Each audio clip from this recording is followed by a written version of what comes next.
Good afternoon. Good afternoon. There we go.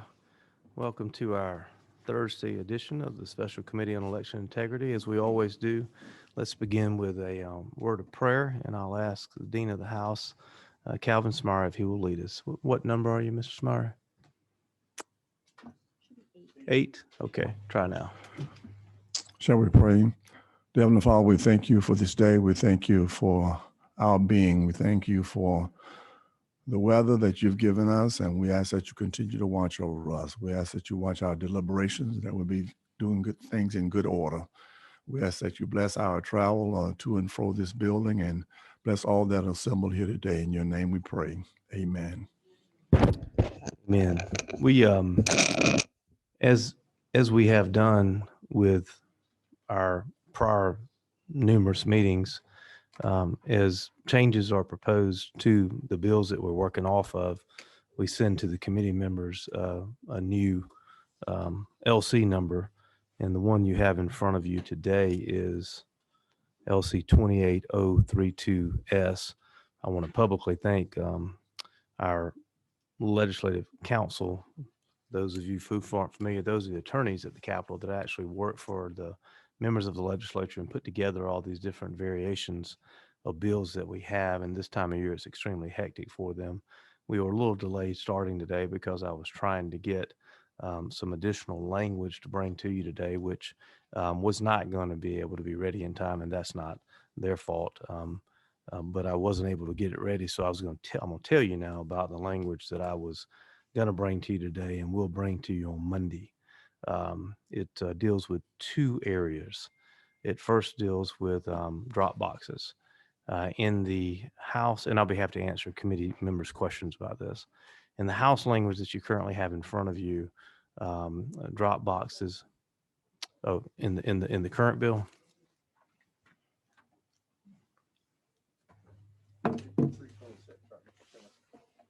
326, line 326 should. Oh yeah, I'm sorry. That is the LC number 326. Yes, is the last digits.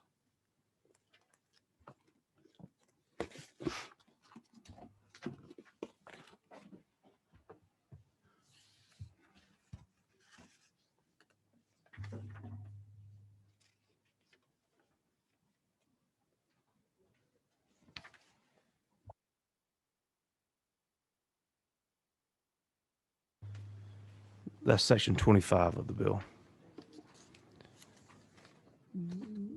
One of the additions that I was going to bring to, but will bring to you Monday, will be that anytime there is a health emergency like we're experiencing now, the local election superintendent can make a decision to move those drop boxes outside the building, outside the early voting location. That would be the first change that you will see. And as committee members, I will probably send that to you, maybe even as early as tonight or tomorrow. So, like I said, I think it'll be ready by then, that language.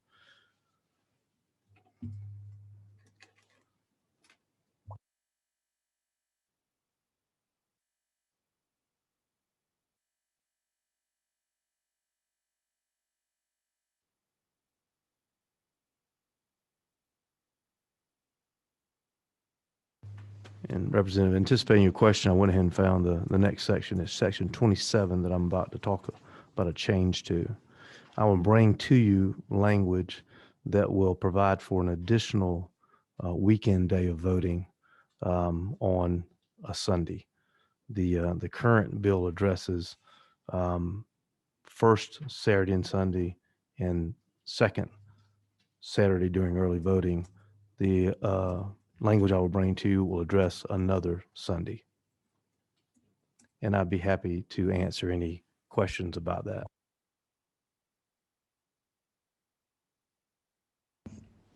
Representative Burnell. Thank you, Mr. Chairman. So are you saying that it'll be like one Saturday and then the next weekend it'll be a Sunday and the following weekend it'll be another Sunday? Or is it going to be So like Saturday, Sunday, sure. and then another Sunday? Sure. I understand your question. There are only 2 weekends of early voting. Okay, You have 3 weeks of early voting, and after the first week, you have a weekend.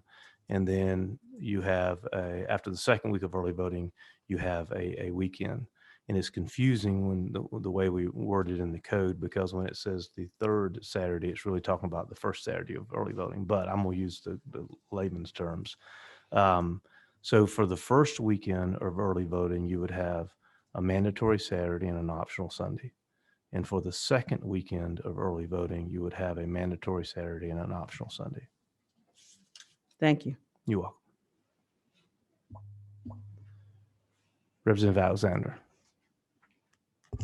Thank you, Mr. Chairman. Can you just, where on here on this LC 280326S will you put that at? Where would it Where you go? place the language at On which issue? for your mandatory Saturday and your Sunday? Where would that, exactly which That's going to be in line? section 27. And I'll flip over and tell you exactly where I believe. Like I said, that language is being drafted as we speak, but I'll tell you where I think it's going to be. Chairman Martin thinks it's 1447, but I will look now.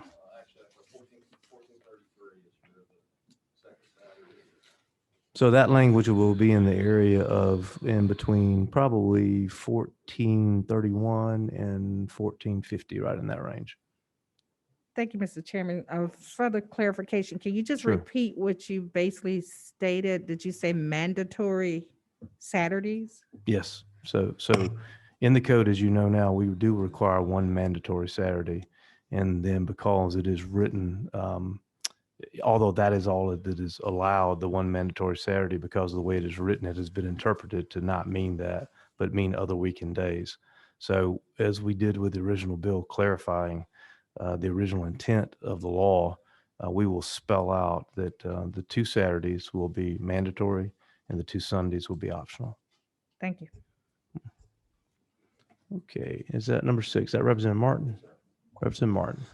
Thank you, Mr. Chairman. Just to be clear, to what you just said was in the current law in 21-2-385, we only require one Saturday. In fact, we only allow, one we only Saturday. allow one That's right. Saturday. That's right. Some counties have done additional ones. Previously, we were going to require that one Saturday and allow for another Saturday or Sunday. Right. We are now, in fact, going to require 2 days, require 2 days more and allow 2 additional days. So all 4 weekend days would, if a county so chooses, they would be able to Possible. provide things. Would be possible. Yes, that's correct. Thank you. Representative Burnell. Just back on Chairman Martin's question. Sure. I thought previously it's supposed to be only one Saturday and one and one Sunday in the language that's here now. It was not a Saturday and a Sunday. It was You only mean one of each The language in the code currently, or the language in the proposed language in the bill? in the bill. He was talking about the code now. He was talking about the code, yes, ma'am. Okay, The all current right. code of Georgia does not allow any Sunday voting. Okay. It thank only you. allows one Saturday. However, because, as we've all learned around here, legislative drafting, if it is not worded correctly, the intent of the original law is not carried out, and that's what we had in our current code. We only allowed one Saturday, but the way it was written, it was interpreted, and you could have argued that it didn't mean just one Saturday. So what we started out doing in this bill was clarifying the original intent of the law and then making decisions on what days we wanted to allow. And that clarification will now be in the law, and you won't have, it is the intent of the chair not to have that ambiguity. Thank you. Yes, ma'am. Other questions from members of the committee? Okay, we have several people signed up today that wanted to talk.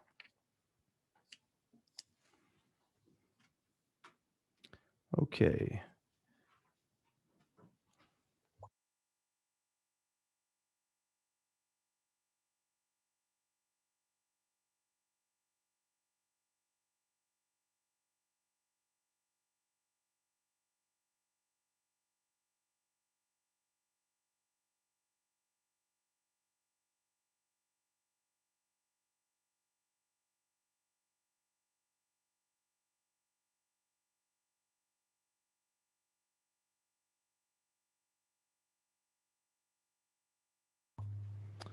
Okay.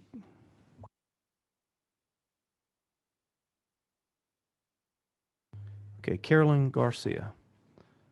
Ms. Garcia, welcome. Good to see you again. We're happy to have you, and please come address us I'm gonna if you'd take like, this off and if start you off by don't telling mind. us who you're with. Get this off me. Thank you for having me, Mr. Chairman and Dean of the House, Calvin Smyrie. Thank you, sir, and the members of the committee. My name is Carolyn Garcia. Some of you down here know me because I was down here for about 29 years as a volunteer lobbyist for 2 pro-life organizations and also with another organization later than that. So total of about 29 years. I am also a Heritage Action for America Sentinel, which I do federal legislation work with that organization. And Heritage Action is the legislative arm of Heritage Foundation, which is one of the oldest think tanks and policy organizations in the country. I've been a poll watcher for quite a number of years. I can't even remember how many years total. And a poll manager, assistant manager back in worked at polls 2016, was assistant manager 2018, and poll manager, assistant manager in the 2020-2005 runoff elections. I see that we actually have a necessity for a comprehensive bill on election integrity and reform. And I base that on what I had seen in the previous 2 elections. I'm not going to go into detail about the things that I did see, but they were disturbing enough to me as an assistant manager and a manager to warrant me getting involved with the election issue. That was not on my radar prior to the November elections to actually do anything with election laws. But after I worked in this situation and issue and was also a poll watcher for the 2 weeks in between before the January 5th and then the poll and worked at the polls on January 5th, I saw some things that I couldn't believe some people tried to pull off. And so that prompted me to start looking into the issue of election and the laws and what needs to be changed. I won't take a lot of time today. I do want to discuss, and I'm going to leave a packet with you for the record, if that's all right. And I also sent something to you yesterday since I couldn't be down here. First, I want to address the no excuse absentee ballot voting. I have something that I printed out from it was actually the New Georgia Project v. Brad Raffensperger in 2020, 8/31/2020, and I'm going to leave this with you. This has to do with the absentee ballots issues. One of the things that we have learned is that absentee ballots are particularly susceptible to fraud, forgery, theft, and numerous other problems. The Secretary of State Raffensperger, in accordance with his duty to oversee Georgia elections, and this is coming from that suit, sent absentee ballots applications to approximately 6.9 million voters. During the 2020 primary, over 1.9 million absentee ballots were issued to voters. Approximately 1.1 million absentee ballots were recorded or as cast. By comparison, though, in 2018, approximately 227,000 absentee ballots were returned to registrar's office. That's a significant increase of absentee voting, which has led to the well-documented strains on Georgia's election administration infrastructure, including delaying of the processing of the absentee ballot applications and delivering the absentee ballot votes. And one of the things I went back and looked at their process of how they work when an absentee ballot comes in to their offices is they have to look at these ballots and see that everything lines up with what this person has registered as a voter. If there's a discrepancy or a question or something that just draws their attention that there's a problem, they're supposed to contact that person who sent the ballot in within 3 days. If they cannot reach that person who sent the ballot in, they are supposed to send a letter to them. The turnaround time with the number of people working in election offices, it's impossible. we went through a massive change last year with COVID, as everyone knows. The norm was not to vote by absentee ballot. The norm was for people to make the decision to go to the ballot box at their local precinct and vote. Last year was out of the normalcy. I hope that our next election returns to a normal way of voting. The other issue that I see, and one of the things that we also want to see in this is that there is very definite ways that you can address that this person sending the absentee ballot in is in fact that person. We're asking that on an absentee ballot, that they, when they submit a request, they submit their photo ID. And we want to see some type of identification when that ballot is returned to show that that is in fact the person that's returning that ballot. The second issue I want to really kind of address is the fact of voter ID. Ms. Garcia, how many issues did you have? Just two, Okay, and go I'm ahead, go finishing ahead. up. I'm gonna Yeah, let you- I'm gonna let you that's wrap why up. I've got a lot, but I'm going to leave them with you, and you can look them through them, see if your committee can. The photo ID is a necessity in requesting an absentee ballot and in the process of voting. One of the things that I looked at is that we all have to have photo IDs. We have to have it to cash a check. You have to have it to make a transaction. You have to use it if you're going and paying a bill, even in a department store and so forth like that many times, if you're using a check. The one thing that we have seen in this is I went back and looked at the Georgia voter law in the OCGA. It's at 21-2-417. It requires Georgia residents to show a photo identification when voting in person. If you have questions, they said they need or information, they're having difficulty getting the voter ID card, then you contact the registrar's office or the driver's license. You can go to your local driver's license offices, get a photo ID without getting a driver's license. You can request one from your registrar's office. That is not something that people normally have a photo ID. And the idea of saying that having a photo ID is suppressing the vote, I don't see the reasoning or the argument in it when it's easily to obtain one. I will leave all this information with you, sir. I appreciate the time you've given me. Thank you very much. And what we would like to see is you take the best of SB 241, the best of HR 531 and other bills that you're looking at, and come up with a complete comprehensive bill that will restore integrity to the voting process and ask people to believe that we have fair, open, honest, legal elections. Thank you. And we do have a question for you, All right. if you take one. Representative Bernal. Thank you, Mr. Chairman, and thank you for coming and giving us your testimony, Ms. Yes, ma'am. Garcia. I just had one question. When you were talking about the ballots, you was talking about the ones that were received?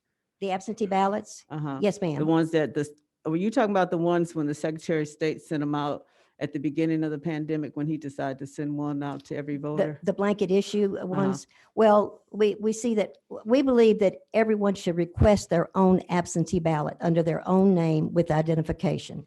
Okay, I just want to know, was the problem with the ones that were sent out from Dominion or the ones that were sent out from the local election offices? Because during that time, Dominion sent out the first set, and then the second set came from your local. So I was just trying to see if you distinguish between the Well, two. I don't know, I don't have the names and numbers of all who sent different ballots, but the numbers that I quoted came from the Secretary of State Raffensperger's office. In my understanding, as I read the, I'll give it to you again. It was the injunction order of 8/31/2020, the New Georgia Project et al. v. Brad Raffensperger. And that is at 120 CV-1988 ELR. And you can read it there. It was talking about the numbers that had been sent out.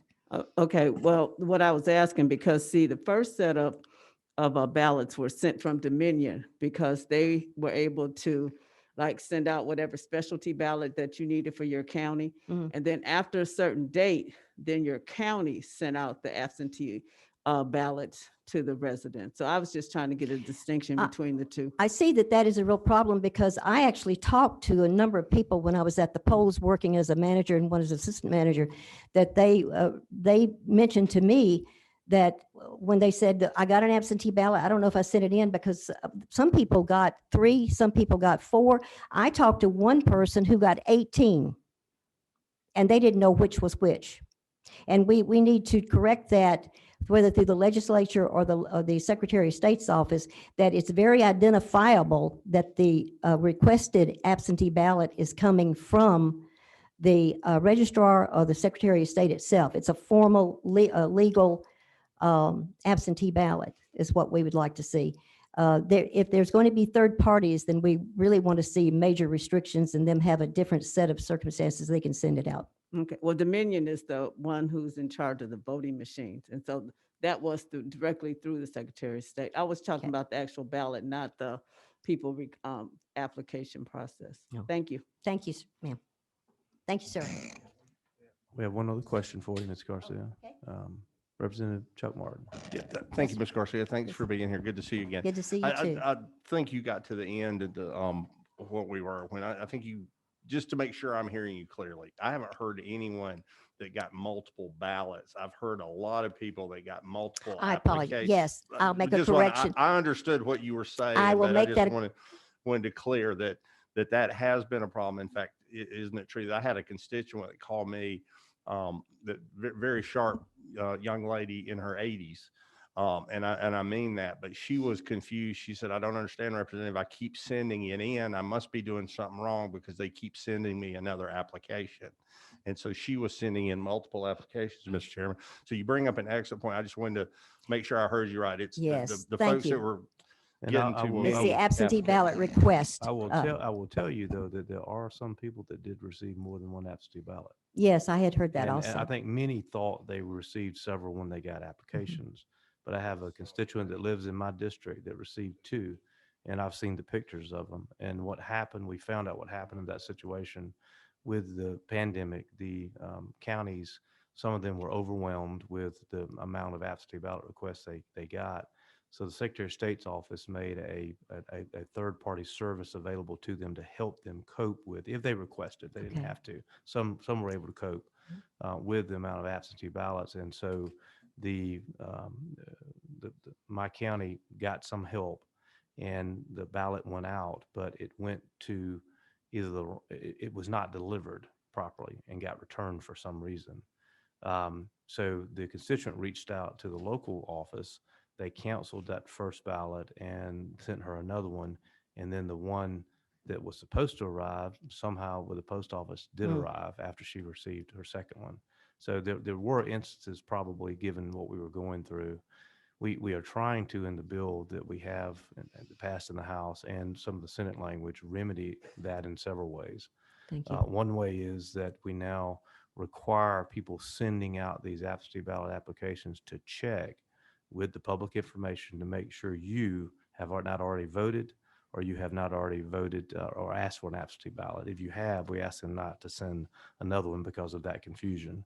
The other thing we do is that we require clear labeling when someone does receive an That's absentee good. ballot application, that this is an application, not a ballot, and who it came from, and that this is not the government sending it to you, but this is this organization. And then they must send the official form unfilled out. One of the other problems we had was the forms looked different. It confused people, and also they would be pre-filled out quite often with wrong information. And you think it's right, you send it in, and all of a sudden you may have trouble getting your ballot because it wasn't filled out properly. Yes, we Yeah, saw so something we're like making that. several changes in the legislation trying to cope with those Yes. problems we saw. Yeah. Thank you, Ms. Martin. I appreciate that, clarifying that. Yes, it was the absentee ballot request. So sometimes talking about this, I get the ballot and the absentee ballot request mixed up. So thank you for that clarification. Hold on a minute. We got one other question, Ms. Burnell. Oh, I just wanted to clarify, it was Runbeck in Arizona that was sending out the ballots, not Dominion. That sent out the ballots to us in Georgia. in the beginning when the, when the Secretary of State, when he was first sending them out, it was Runbeck. Was the Well, name it of the sounds like company. that's probably the third party they made available to the counties if they needed help. That's what it sounds like that might be. Yeah, Mhm, but yes. that was in the beginning. And then after that, that's when the county started sending them out. Thank you. Okay. Thank you. Thank you, Appreciate sir. you being here Thank today. you.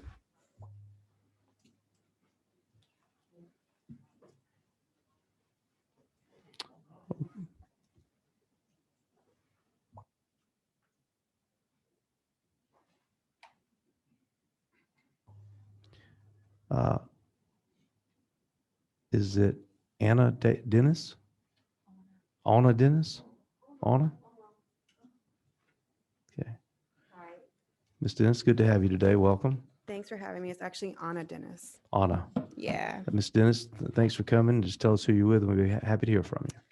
good. So I am the executive director of Common Cause Georgia, and I'm Anna Dennis, and I'm going to read my testimony, which I will also submit to you all by email. Good afternoon, y'all. So thank you for the opportunity to testify. My name is Anna Dennis, and I'm the executive director of Common Cause Georgia. I'm here in opposition of SB 202. This measure burdens the access to the ballot for valid Georgia voters, disproportionately voters of color and low-income voters, and it strips the local election authorities of the tools they need to effectively administer elections.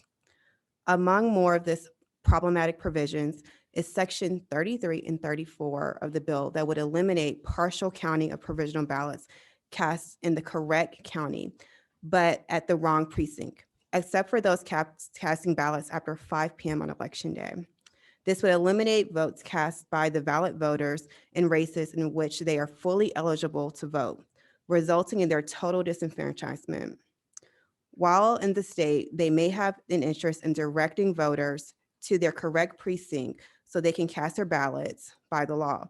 However, with the HAVA, the Help America Votes Act, it ensures that voters whose eligibility cannot be immediately established can cast a provisional ballot. But HAVA does not anticipate that ballots of eligible voters would be rejected in races for which they are eligible. And certainly, it does not have arbitrary as basis of a time to appear to vote. Common Cause Georgia works directly with voters who have cast provisional ballots, and it helps ensure that their ballots can be counted. During the 2020 election cycle, Common Cause Georgia assisted over 6,000 voters with our Election Protection Coalition who casted provisional ballots to cure those ballots so they could be counted. Most of those were cast because voters appeared to be at the wrong precincts. There are many reasons why voters may be at the wrong precinct, including inadequate voter education or notice, discrepancies between early voting locations, and last-minute and poorly advertised polling place closures and reassignments. Georgia saw significant polling place changes during our 2020 election cycle due to the pandemic.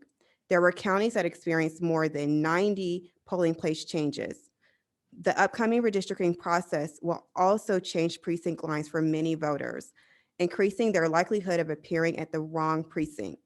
For many of these voters, particularly seniors, voters who have disabilities, low-wage workers, and voters without readily available transportation are traveling and waiting in a line to vote at another precinct after appearing to wait in a line for another precinct to cast their ballot will actually be a burden upon them. This bill, elimination of out-of-precinct provisional ballots for all but the late day voters, will disproportionately exclude votes cast by voters of color and low-income voters. During the fall general election, Georgia Secretary of State extended the rulemaking procedures for counties to be able to count out-of-county and out-of-precinct ballots without these burdens. This provision creates burdens to voters in counties' election offices. A study released this week by the Brennan Center for Justice found that voters of color and low-income voters are more likely to move within their county, increasing the likelihood that they will appear to be in the correct jurisdiction, but the wrong precinct to vote. Black voters and the neighborhoods they live in will be hit especially hard by the elimination of out of county precinct voting allowance. These disparities will also exist with respect to income and employment, making it harder for voters to participate after moving within their county while falling on more economic astute voters. In addition, we also do have concerns about Section 13 of the bill, which revises a code to prohibit counties' boards of registers from accepting funding, grants, gifts, and non-government sources. This elimination will significantly hamper the ability of local election authorities to address the voters' needs and administration of elections, and will invariably lead to longer lines at the polls, which will also lead to more people casting provisional ballots as well. To be clear, there are other provisions of this omnibus legislation that are problematic as well. This bill cuts at every process of the voting process in Georgia, and it was making it very difficult, and especially for Georgians of the most vulnerable population, to cast their ballot to be counted. Accordingly, Georgia Common Cause urges the committee to vote no on SB 202. Anna. Ms. Dennis, Yes. we've discussed in our hearings that the amount of out of precinct voting has dramatically increased. In 2016, it was 200 or 300 people all the way across the state. And in 2020, we're talking about 20,000 people, an incredible increase. Mhm. We've also discussed here that there was active encouragement for people to vote in the out of precinct voting, because they would go to the wrong precinct. They would be directed to the correct precinct by the people, the poll workers. And then they would be encouraged when they didn't come out with a "I voted in Georgia" sticker to go back in and vote anyway on the provisional ballot. We've also had discussions that when you vote on that provisional ballot at the wrong precinct, you are disenfranchised from the down ballot races, very likely. Thus, thousands of votes in Georgians don't count.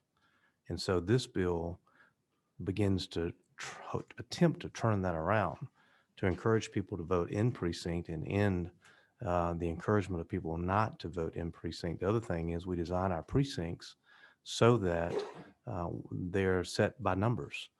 You know how many people that are going to show up there. If people begin en masse to vote out of precinct, you upset that and you cause long lines. Those are the purposes of why we make changes in the bill. And also voting provisional ballots takes longer and they have to be transferred. So it again slows down the election process. I gave you several things we've talked about in this committee before, but you acknowledge that we went from having a few hundred people in 16 to over 20,000 in 2020, don't you? I do acknowledge that. However, that's the discretion of the counties. However, what you're standing to do is create a violation of the Help America Votes Act, which is a federal act. So this could potentially create other hurdles So for you're saying voters that and our state. requiring people to vote in their precinct is a violation of HAVA? I'm not saying that requiring them to vote in their precinct is a violation of HAVA. I'm saying that putting this type of limit up and after 5 p.m. signature affidavit sign saying that they're actually releasing their right to their down ballot races, you could potentially be violating HAVA. You don't want people to know that when they vote that their down ballot races votes won't count? mean, I that's what- want that's what we're every, informing I them would of. like every voter to be able to vote down ballot. However, I would like every voter to have equitable access to a full ballot So send them without these types of burdens. So you would agree the best place for them to vote is in their precinct then, right? I agree the best place for them to vote is to actually be able to vote, In their precincts. to be able to vote. And I do believe this should be the discretion of the counties, So you not the state. So you're okay with encouraging people not to vote in their precincts? I'm okay with encouraging voters to be able to vote and have access to an equitable, fair ballot. Thank you, ma'am. You're welcome. Appreciate you being here today.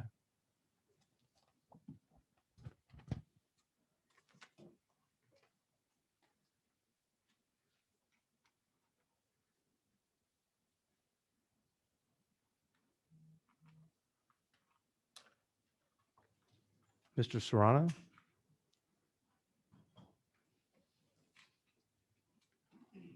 Good to have you. Please tell us who you're with and we'd be happy to hear from you. Good afternoon, members of the committee. My name is Giovanni Serrano. I am a community organizer with the Georgia Latino Alliance for Human Rights, GLAAD. And today we're here to oppose Senate Bill 202. It is our duty to stand here and speak up against all the atrocities that have been introduced with this new substitute. I was planning on focusing on section 14 and 15. We're in 2021, and it seems that we have moved forward to not give all Georgians the right to vote, but to disenfranchise voters of color. Section 14 will give any elector the power to challenge the qualifications on an applicant to become an active voter, or anyone whose names they think should not be a registered voter. Now, you realize that's current Georgia law. Yes, It's in the bill because it's already in the code. yeah, I So do. it's I not, do. it's not something new in the bill. It's current law. Yeah. Okay. Yeah. You act like it was something we just put in, but it's already been there. I just want to clarify. Yeah, that. I Go just ahead. some of the changes that so were some like changes that were made that will make it like more open for people to like feel more entitled to challenge people that they think they might not that should not be able to register to vote. As a few days ago, like someone in an ethics committee basically, you know, was she was upset that somebody that was a foreigner was speaking on an ethics committee, and that person did not have any evidence that such individuals were foreigners.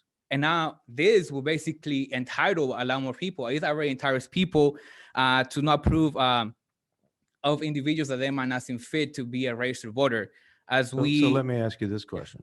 Yeah. You know that I'm not properly registered to vote, and you want to tell somebody that. You think you ought not be able to challenge my voting if you know I'm not registered? I think one of the things that where I'm coming from is that when it comes to communities of color, sometimes we don't have the time to, like, if somebody challenges our right to vote, many of us have other things to do, like we're working 24/7 or we're busy with our work schedules, that it is sometimes so difficult for us to like take our time and trying to be there and defend our right to vote. So if a person comes in forward and says that we do not have the right to vote, most likely communities of color would not present themselves to fight for the right to vote because it just makes it more difficult But for I them. just want to clarify the fact that you don't disagree that if you know that I'm not properly registered to vote or don't live in the state and I'm trying to vote, that you can challenge that. You agree with that, right? Under Georgia law, right? Yeah, I mean, under Okay, Georgia, that's fine. I just Yeah, want I to make mean, sure under the Georgia basic law- idea we agreed upon. Go ahead. yeah, under Georgia law, like every person who's a citizen is able to register to vote, and it is a major crime if you're ineligible to vote, to even try to register or even vote. So like that's one of the things that with this part of the bills and everything that is being included, how will this encourage community members of communities of color from trying to even register to vote? Like in the 2020 elections, we saw that Black voters saw an increase of 25% of registered voters. The Latinx community, we saw an 80% increase in the number of registered voters, according to the Pew Research Center. That's around to 95,000 new registered voters within the Latino community. I know we might just make 4% of the electorate in Georgia, but 260,000 Latino voters have made a huge, massive impact on local elections, as we saw in the sheriff elections in Cobb County and Gwinnett County. So when we have this type of language within proposals or legislation, in addition to everything that is included, it would discourage communities of color from getting registered to vote, as well as to cast their vote during the elections. And not only that, this basically will silence the voters of communities of color from going out to vote and making it transformative change within the state of Georgia, whether it's locally, whether it's here in local Congress or the federal Congress. So that's one of the reasons why we're here speaking against Senate Bill 202, because we believe that it will discourage communities of color from going out to vote and make it more difficult for them. So I'm just here to urge you to consider not taking any substitutes, as well as not allowing SB 202 to pass forward. And we do have a question for you, Yeah. Chairman Martin. Mr. Chairman, I want to reiterate your point to the gentleman. You realize whether 202 passes or does not pass, current law in Georgia allows an elector in Georgia to challenge the qualifications of another elector. Yes. Okay. Yeah. You understand? If it passes or it doesn't pass, that is in Georgia law. Yeah, I do Okay. understand that. So again, tell me what your objection with section 14 is. My objection with section 14, it already encouraged a lot of people to feel entitled to questions communities of color from when it comes to registering No, to vote. that's already the law, sir. We Yes. agreed on that. What's your objection to section 14 as you read it? One of my objections that is in there, that it kind of like a different change was that is like the person does not have a limit on the amount of people that they can challenge, or even they can even look at the list of people who are registered to vote, and they can challenge whether these people should be eligible to vote or not. Also, when it comes to the times of part of section 15, it's not a little bit as clear as when it comes to a person, though somebody might challenge a person who's online when it comes to going out to vote, and they might challenge the right to vote of that person to cast their ballot. No, section 15 has to do with tabulations of voting. I don't, again, I appreciate where you're trying to come from. I want to reiterate for you and the public, there's nothing in section 14 that allows for a challenge that's not allowed for today.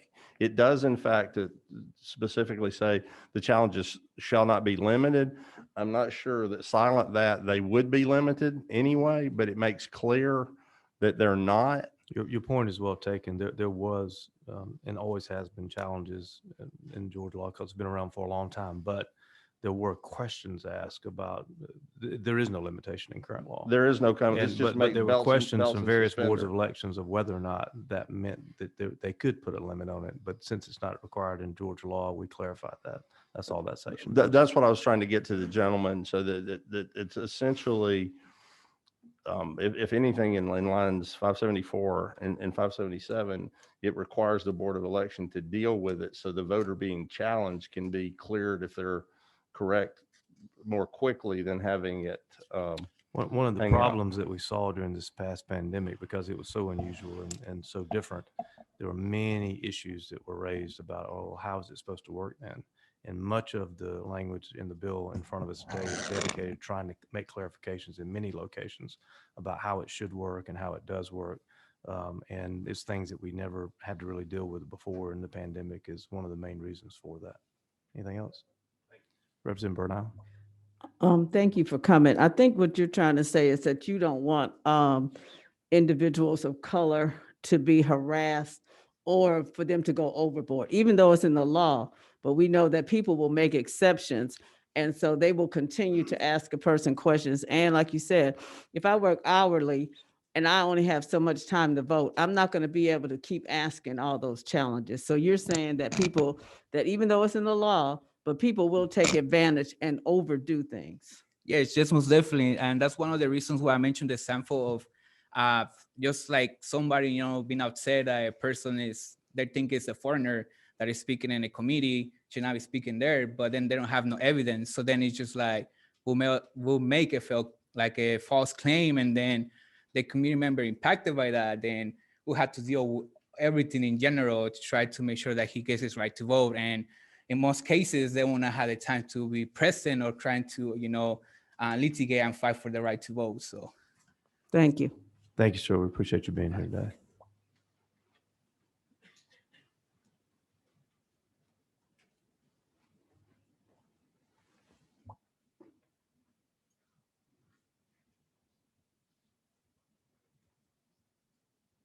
Okay, I'm just going to spell the last name.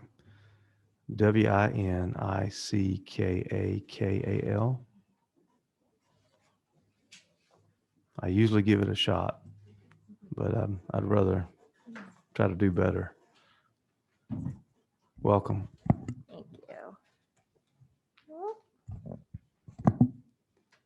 Please tell us who you are and tell us who you're with, and we'd be happy to hear from you. Good afternoon. It's really good to see everyone again. My name is Pichia Poi Winnichuckle. Winnichuckle, that's how you pronounce the last name. That's right. Winnichuckle. Okay. Mhm. Nice to have you, Miss Winnichuckle. Thank And you. tell us who you're with. I'm with the SPLC Action Fund. And I'll refer the committee to our joint written testimony with LDF for a more detailed statement. In addition, since several provisions of this bill appear identical or nearly identical to provisions of HB 531, I refer the committee to the oral and written testimony previously submitted to the committee regarding those provisions. So I'm adopting those previous testimonies as well. Yes, ma'am. Thank you. While SPLC Action's joint written testimony with LDF submitted to the committee ahead of today discusses our concerns with the discriminatory impact of the challenged law and the severe burdens voters of color, voters with disabilities, low-income voters, rural voters, and student voters will face if this bill becomes law. I will focus my testimony here today on Section 1 of the proposed substitute 280326S. Section 1's attempt to distort the historical and legislative record and sanitize the justifications for this bill fail at minimum with respect to the following. In describing the context leading up to and following the 2020 general election, paragraph 2 is woefully incomplete. It notably avoids reference to the dozens of lawsuits following the general election brought based on the myth of voter fraud, for which every court in this state and country has routinely rejected. These big lie lawsuits instigated, fueled, and continue to perpetuate dangerous, unfounded election security concerns that cannot serve as a legitimate race-neutral basis for this bill. Paragraph 4 states that this bill attempts to address the lack of elector confidence in the election system, but significantly, the committee ignores the repeated concerns of voters of color who have testified before this committee with qualitative and quantitative data that Georgia elections are secure, and it is actually this bill that will erode their confidence in Georgia's election system because it stands to roll back their voting rights. The committee's choice to ignore direct evidence and its failure to address repeated requests for fiscal and racial impact analysis of this bill demonstrates the committee willingly disregarded or remains deliberately indifferent to the foreseeable disparate impact that this bill will have on historically disenfranchised communities, rather than purportedly attempting to boost voter confidence in Georgia's election system. Paragraph 15 distorts the legislative record. The alleged significant modifications, end quote, listed do not represent ameliorative alternatives to the 7+ bills originally proposed, but are a severe departure from the broad, secure, accessible voting options currently available and enjoyed by Georgia voters. Finally, for all of the reasons above and more, the recasting of this bill's aims in paragraphs 5 through 14 as attempts to expand voting opportunities is therefore particularly disingenuous because the text of the bill rides roughshod over the rights of historically disenfranchised voters to cast a ballot and have it counted. These paragraphs are indicative of the condescension that this body has consistently shown towards voters throughout this legislative process, especially voters of color, whose clear mandate following the 2020 election cycle was to expand secure, accessible, and equitable voting options, not restrict them. Thank you. I'm happy to answer any questions. Ms. Alexander. Thank you, Mr. Chairman. Thank you for your testimony. I heard you mention about confidence. What do you think voter confidence means as it's used in Section 1? Sure. Voter confidence appears, and I thank you for your question. In Section 1, voter confidence appears to be the justification throughout several paragraphs listed as a preamble to this bill.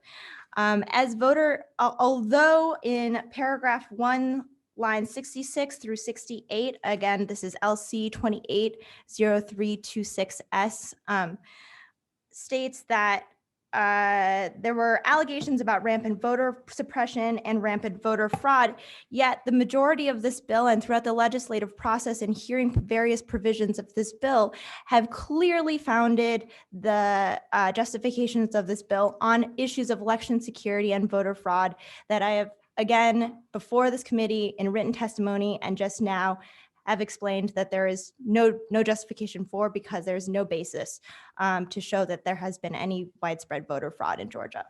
But further questions, Mr. Chairman. So do you think receiving a bill on yesterday, 93 pages, today, 94 pages, a continuation of changes in this bill, is that going to give the public voter confidence for ever-changing bill?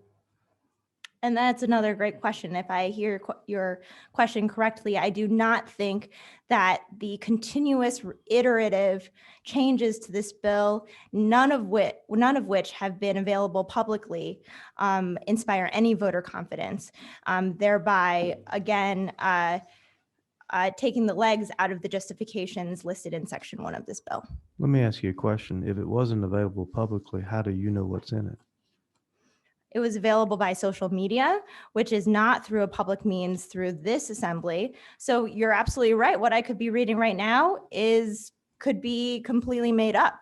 And if We always have allowed anyone that asks for a copy to have a copy, and they are made publicly available. And the proof is that you got one. I believe that So we have a question for you from Dean. Is that Dean Smyrie? No, Ms. Representative Burnell.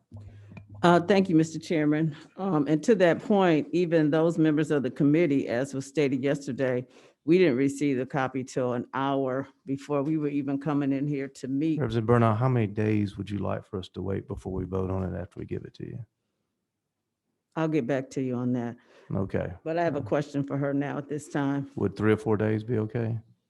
I'll get back to you. Okay, thank you. You're welcome. Because it will be about that long, if not longer. Go ahead. Well, I appreciate everything that you're trying to do, Mr. Chairman. However, we do have questions, and we were challenged that as Democrats, that we should be trying to work together. And so we're just trying to make sure that we're working together and we're all going to be on the same page when all this is over. Thank you, ma'am, and I appreciate that. You're Go welcome. ahead with your question. Okay, thank you. And thank you for your testimony. Have you advocated for the expansion of voting options during this legislative process? I have. Okay, can you give us more detail? Absolutely. So throughout some of the activities that the SPLC Action Fund and our sister organization, the Southern Poverty Law Center, does is participate as a member of the Election Protection Coalition. That means we are monitoring the changes to the elections, how they're being administered throughout the counties, and to see where the issues are, where we see issues where there's not enough accessibility of voting options, where it may become a barrier, a severe barrier, an unconstitutional barrier to the fundamental right to vote. We step in and we say, send letters. We have advocated by having boots on the ground to make sure that voters know when, where their polling places are, when they are. Election Protection also operates a hotline that is conducted through the Lawyers Committee, another partner organization of ours. And through this process, we have learned firsthand, not from a single voter, not a handful of voters, but thousands and thousands of voters, what is truly difficult and inaccessible in terms of voting and what we need to change. And so do you work with voters all over the United States? The Election Protection Network run through the Lawyers Committee does work throughout the country. We as SPLC Action Fund, as well as the Southern Poverty Law Center, operates in 5 states, including Georgia. Thank you. Okay. Thank you, ma'am. Thanks for being here today.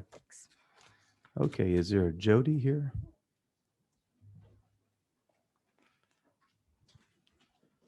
Jody, the first thing I'd ask of you is tell us how to pronounce your last name. Thank you.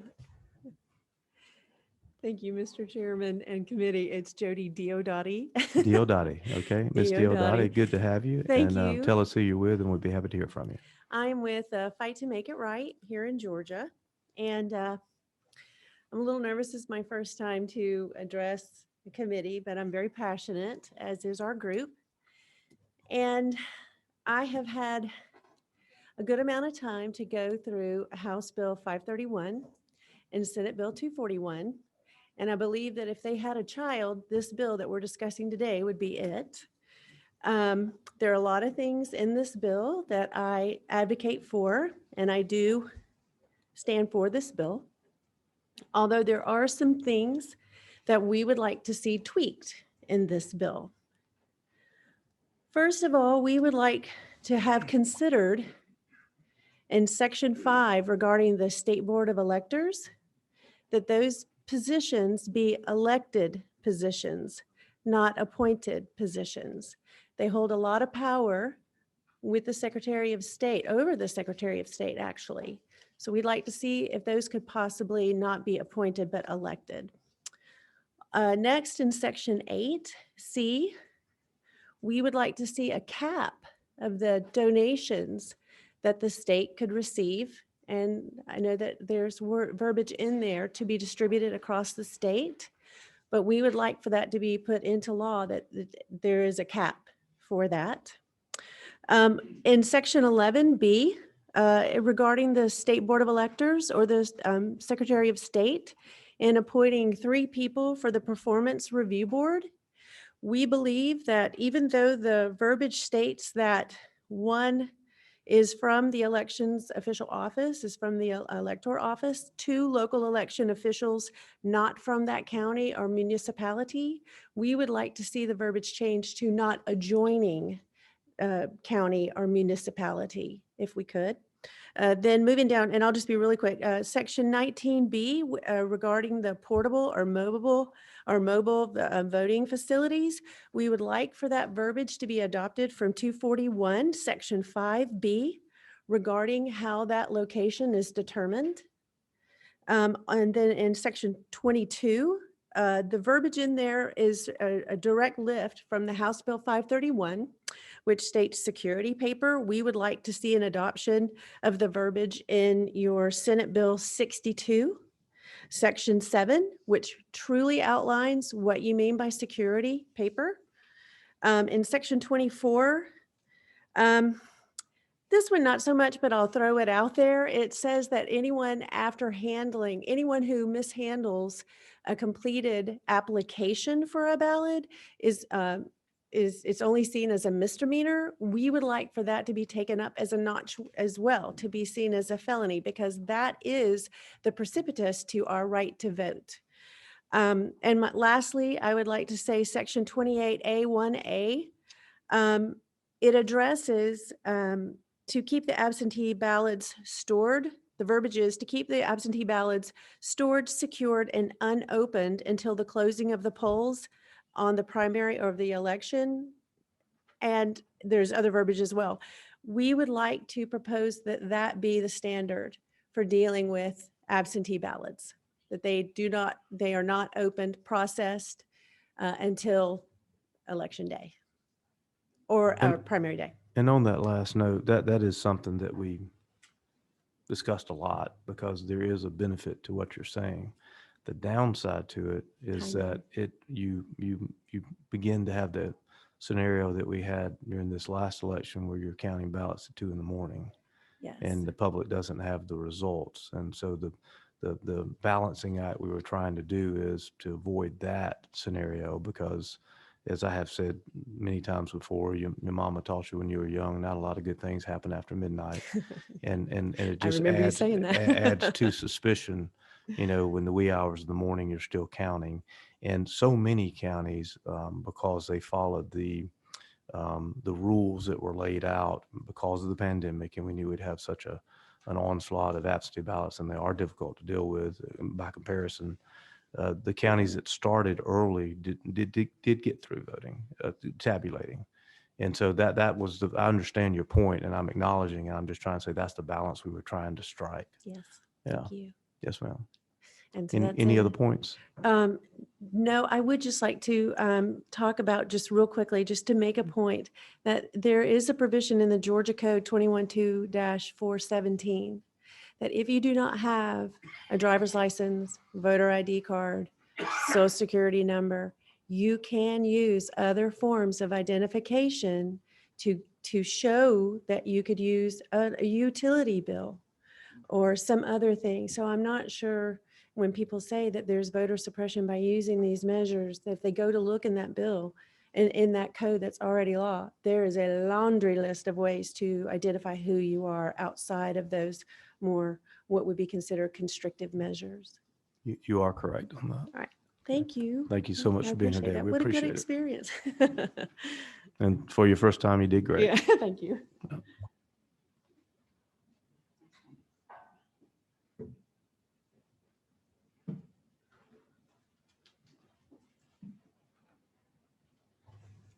Sarah?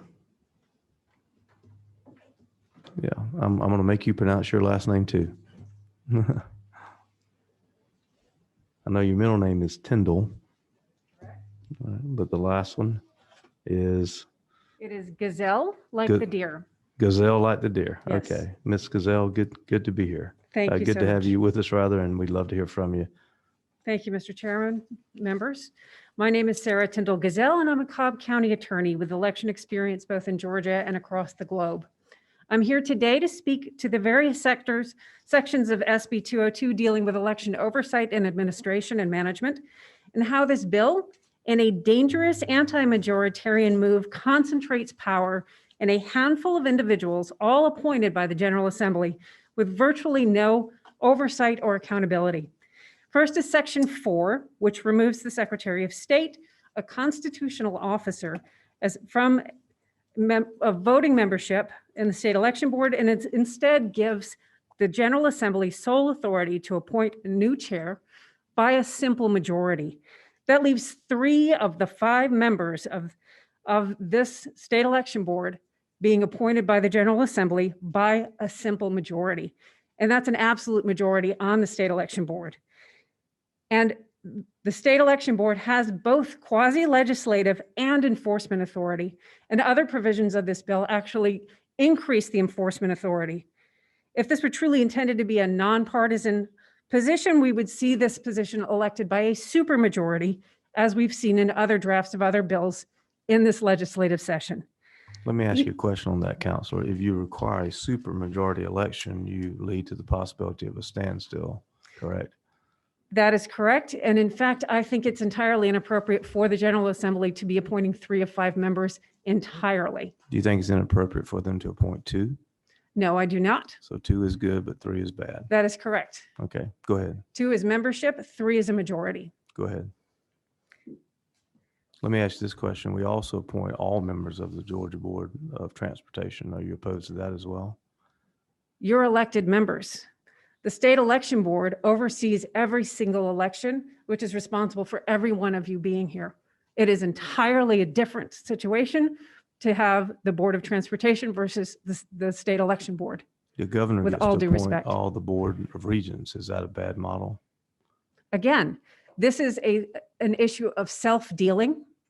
When you are responsible for following every regulation in your personal elections that the State Election Board passes. Are you opposed to the makeup of how Cobb County makes up their Board of Elections?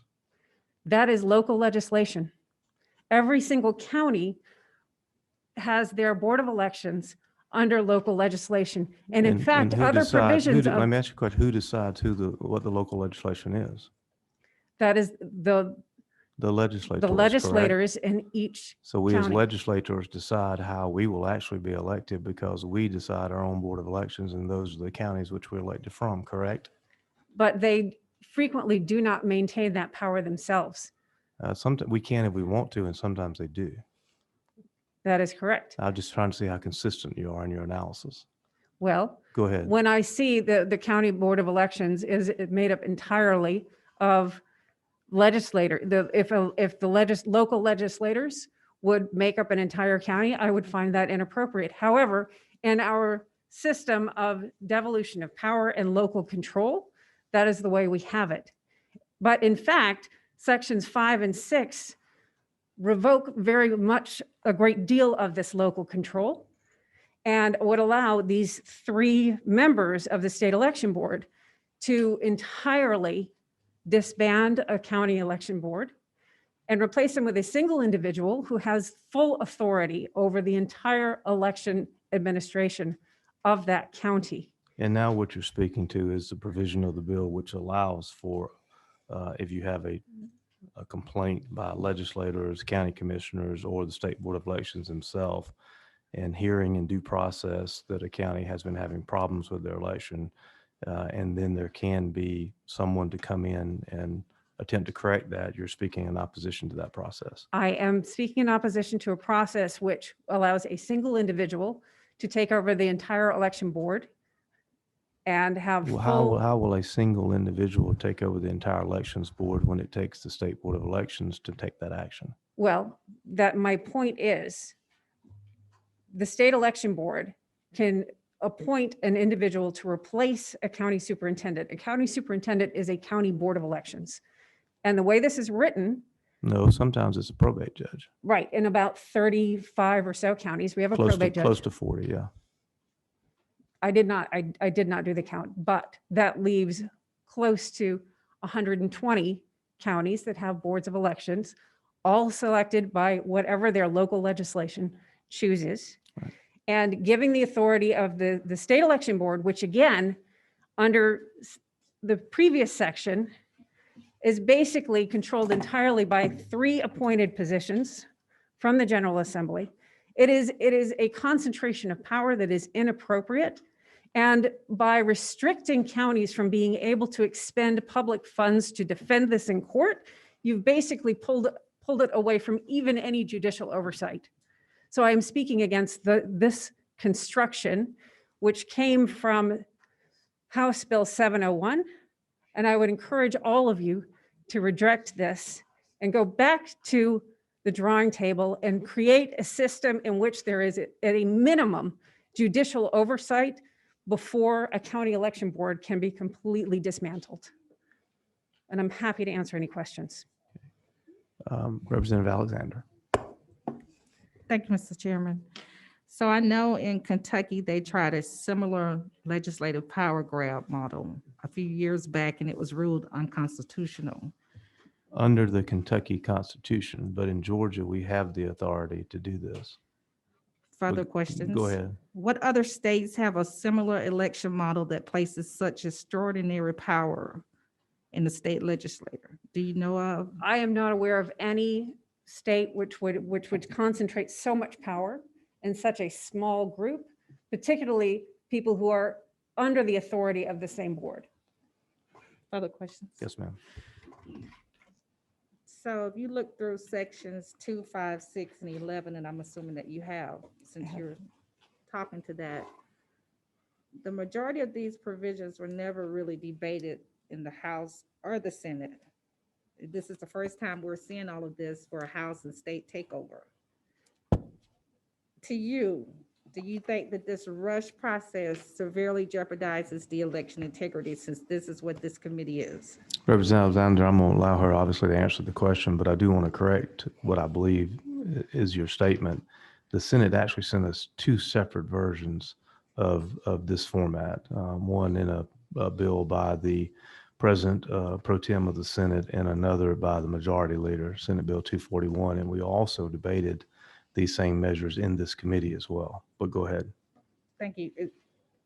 Am I correct, Mr. Chairman? Is this House Bill 701? Is this House? It is a It is. close version of it, Right, yes.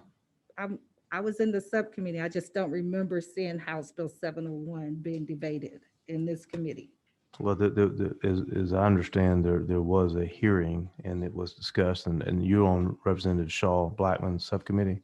Correct. Yeah, that's the one. No, I'm not on that. No. I'm not on that one. Okay, then it was the other subcommittee you're not on that Okay. had that. Yes, All right, ma'am. Go thank ahead. you.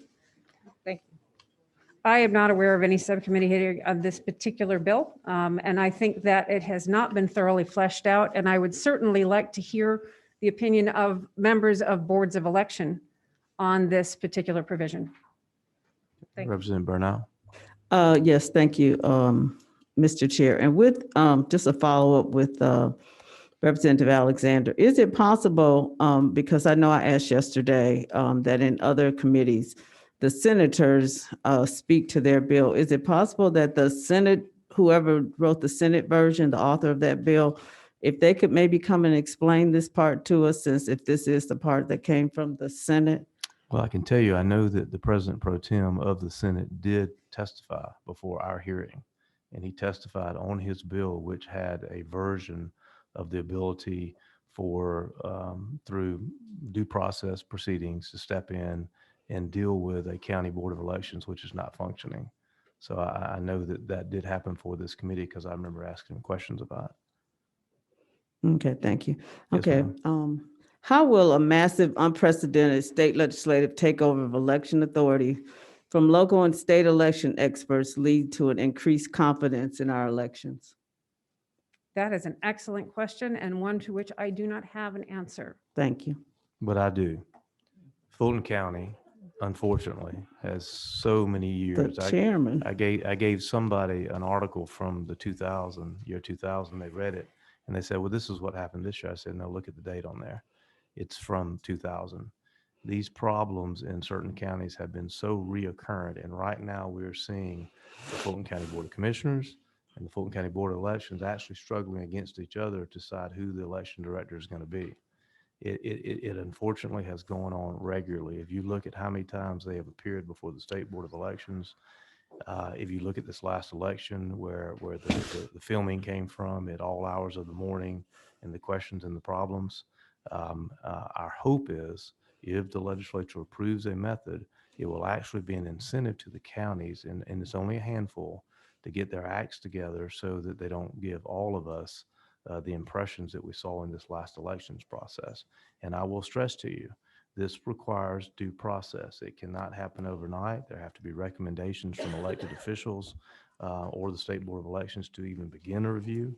It has to be a review. The county has a chance to be heard, or the Board of Elections does, before any decisions are made. There are limitations on how many counties it could happen at once. And there's also an anticipation of returning it back to the counties when it has occurred. The model you have in front of you is very closely modeled after the school board situation. That is a situation where the governor begins a process to intervene in a school board that is not functioning properly. We've seen that happen a few times in the state, and the power has been turned back over to the school board after the problems have been corrected. That model has gone up before our Supreme Court and has been upheld as appropriate and constitutional. And that is the model that we fashioned this resolution process after. So, Representative Martin. Yeah, thank you, Mr. Chairman. Just to clarify the hearings in the various subcommittees, I think, and Representative Bernard, you can correct me, but I think we did hear this in the subcommittee we were in, because I made a comment about a county having trouble with it, and I was referring to a different one, and you thought I was referring to your one of the counties you represent. So I think that was the hearing time that we were in that. And I do represent a portion, yes, just a portion. My entire district is actually in Fulton County, but I represent Fulton County, and it is nothing less than a disaster that has been our elections over the last few years. And I don't know the gentleman that runs it now personally. I understand he is a fine man and a good fellow to get along with, but you can't have the disaster that was the primary, where all the polling places, were moved in, or a number of places were moved into Piedmont Park. And at some point, the voters in all areas, we've heard from a number of people that talk about voters of various ethnicities and voters of color, or voters of this. So those voters and all voters of Fulton County have been let down because of the failed management, and all of the people, and including the hardworking poll workers that have had to sit and put up with the long lines because of the inefficient operations of that election office, deserve something to be done. And right now, our elections board has dismissed the individual. Our county commission thought they were and then decided they weren't. And now he's back, and there's a new chairman, a new chair to the board. Somebody has to do something to correct this. Everybody that's testified before this committee, we may disagree on specifics in this bill, but everybody thinks voting, the right to do it, and your right to your vote to be counted appropriately is important. I think we can all agree on that. And not to be flippant, but Fulton County is a hot mess the way they have done it. And the chair is right. This gives them adequate opportunity to fix it. But if they don't, somebody has to step in and take care of it. And, if there's ways to improve it, you can find my number, but there has to be someone to answer to.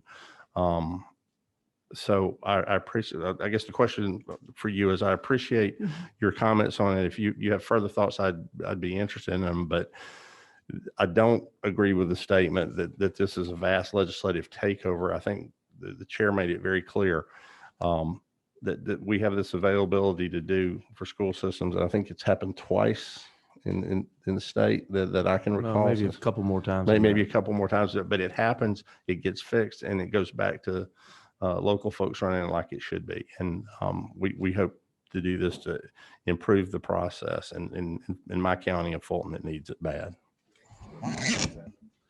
Representative Alexander. Thank you, Mr. Chairman. We keep talking about Fulton County. I have Douglas County and Paulding County. Sections 2, 5, and 6 allows the SEB to take over, fire, replace entire county board of elections. And worse, it also requires the county to foot the bill. So I hear what you're saying about Fulton County, but how many counties came in and testified? And also ACCG, where are they at when it comes to 2, 5? I see where they are with the 6 and 11, but where are they with sections 2 and 5 of this bill?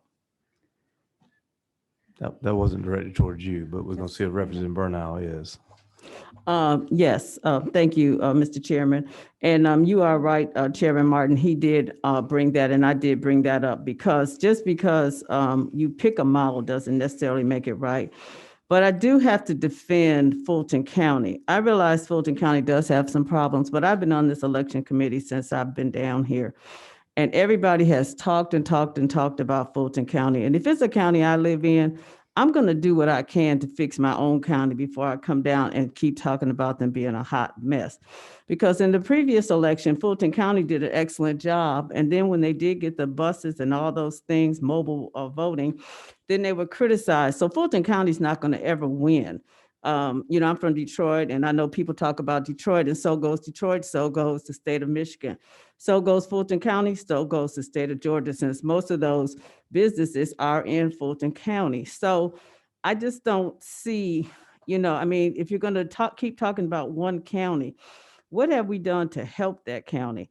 Because I don't see where we could start doing all these takeovers and everything that is going to make it any better, because all the other changes that we're making in the law, we're just going to have longer lines. And so then Fulton County will still, because they're the largest, they're going to be on TV, because while there's going to be some unintended consequences for Fulton County just based on this whole SB 202. Thank you. And if I may add, Sure, I'll let you wrap up. my intent was not to say that oversight is not necessary. My intent is that the model that is provided here concentrates far too much power and in fact restricts the abilities of counties to be able to make the changes and to defend themselves. When they are not allowed to spend money on attorney's fees to have more oversight, I think that is simply, it strips the counties of far too much, and it concentrates far too much power in a simple majority within the state election board. And I would ask that you take this back to the drawing board and have a more balanced model with greater due process protections. Thank you, Thank you for Counselor. your We time. appreciate you being here today.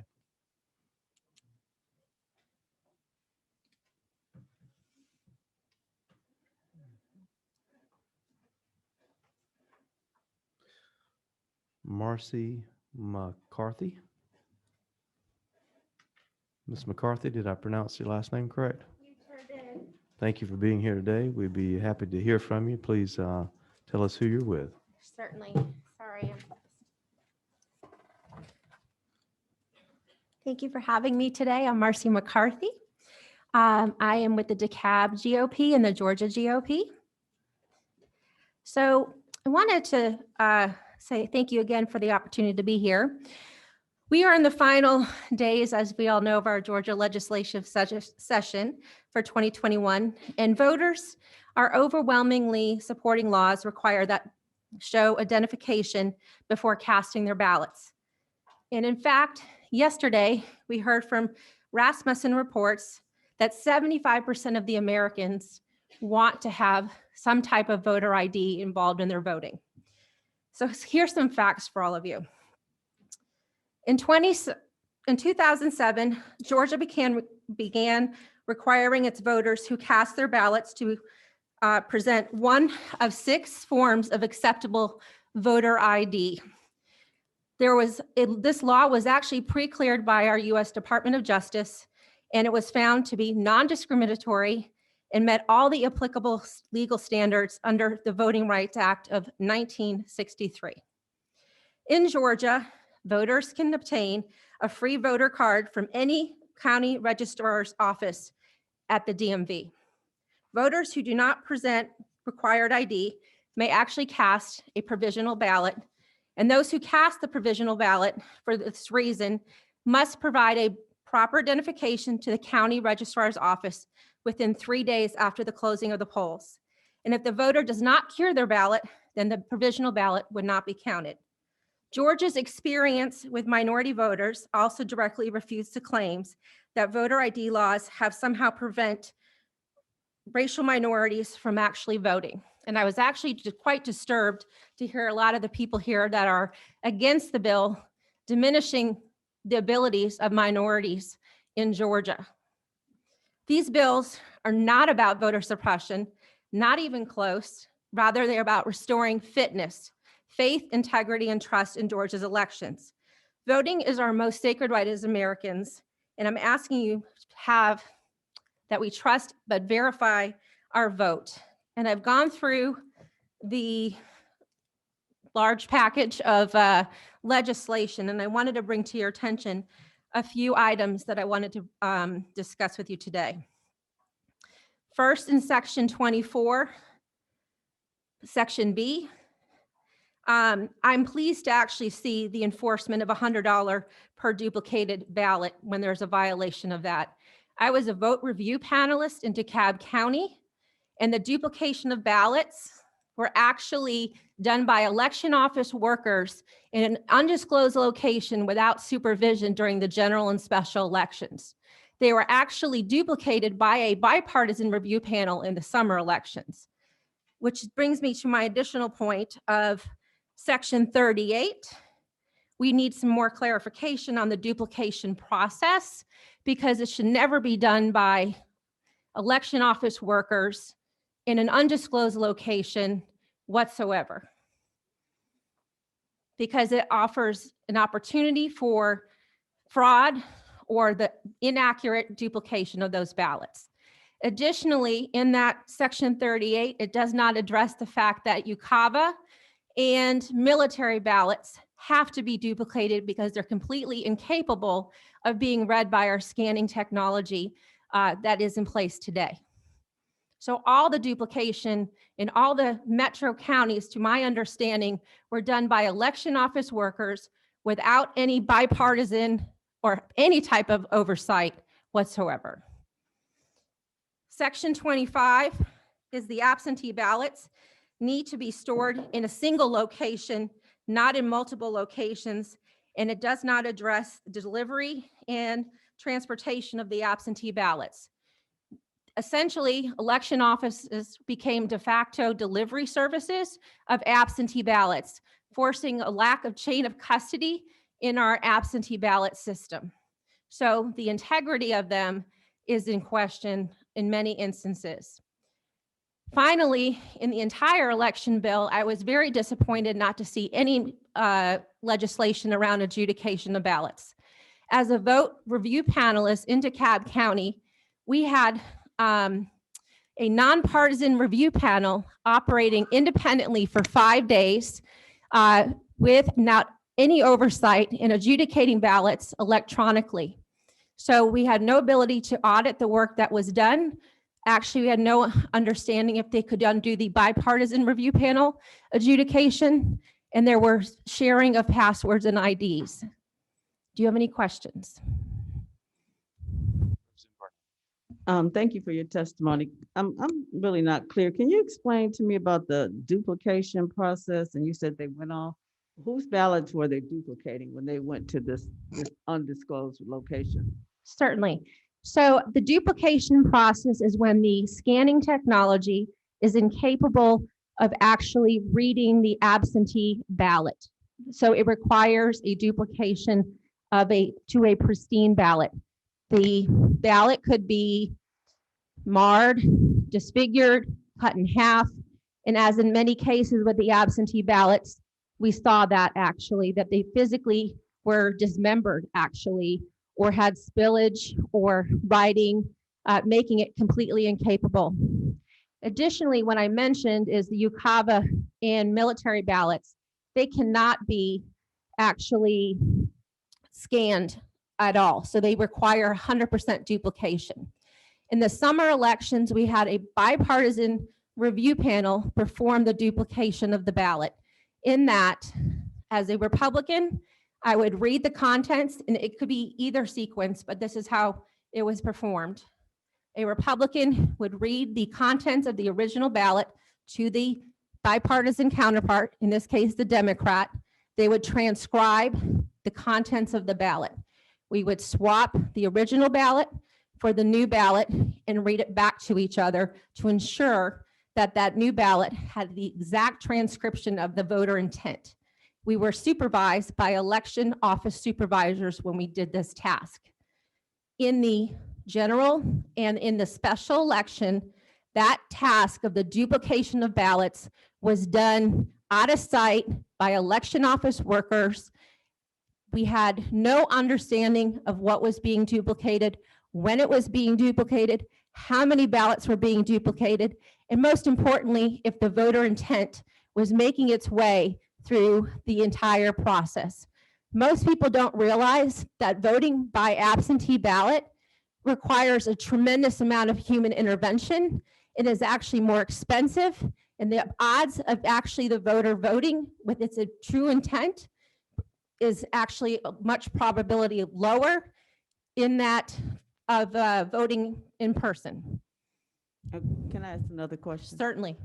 So with the ballot and the envelope and everything is stained? I mean, I'm just trying to understand how this worked. When the vote review panel is adjudicating ballots or duplicating ballots, okay, we are assuming that the verification and authenticity of the ballot is actually already been performed. So this, in the case of the current election cycle, it would have been through the signature matching process. So the inner and outer envelopes are actually separated from the actual ballot itself. So we don't ever see the identity of the original voter. We never see the envelopes. And I'll add one more thing to you. In the general election, I was a vote review panelist, as I mentioned, in DeKalb. So during the verification process, it turned out that there were 2 ballots, absentee ballots, that went through the signature verification process that worked their way to a vote review panel, specifically mine. In that, there were 2 ballots from the wrong election that made it all this way through the supply chain of the ballot processing process. They couldn't duplicate the ballots in the back room because they were the wrong ballots. So they were considered an exception. So there were 2 voters in DeKalb County that were disenfranchised because they voted with the wrong absentee ballots. Okay, I just have one final question Sure. because I just find this hard to believe, and that this is the first time anybody's ever said anything about this. So you weren't involved with the general election and the runoff. Is that what you're saying? You're saying that somebody took all the ballots, they went to another room, some other building, and did whatever they were supposed to be doing, but nobody was there to watch them. I just want clarification. That is correct. And I actually testified at the Georgia Senate and House hearings to this effect. So my testimony is actually in the record. And in this bill, to Representative Burnow's point, we do create bipartisan duplication panels with representatives from both parties there. That is in section 38 of the bill. That it doesn't address adjudication either. Representative Smyrie. Mr. Chairman, my question was kind of directed to you from a clarification standpoint. Yes, sir. If under the present law now, there are duplication panels in respective counties. Is that Yes, sir. correct? That's correct. They are.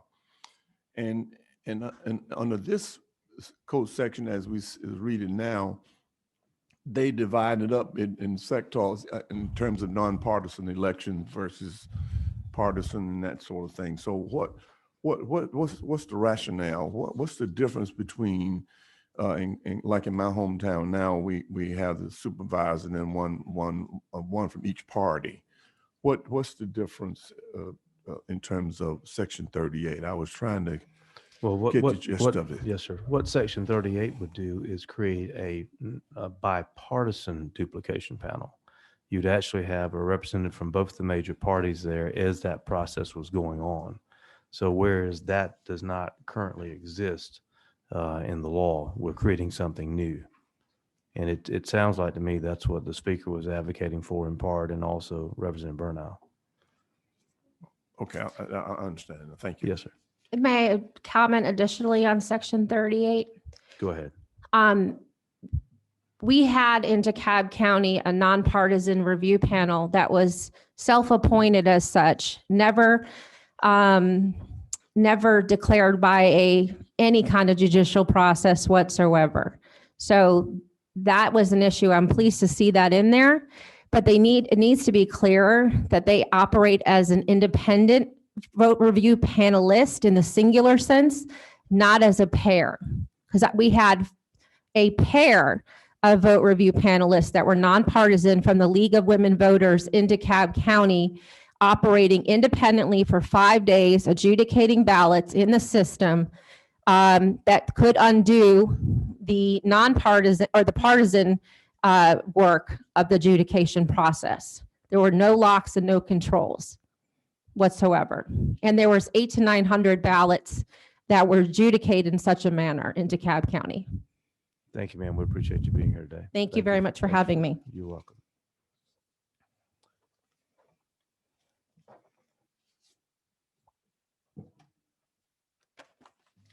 Todd Edwards.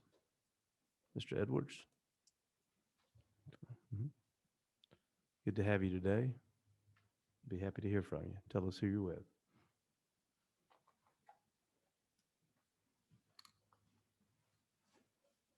Thank you, Mr. Chairman, members of the committee. My name is Todd Edwards. I'm with the Association of County Commissioners of Georgia.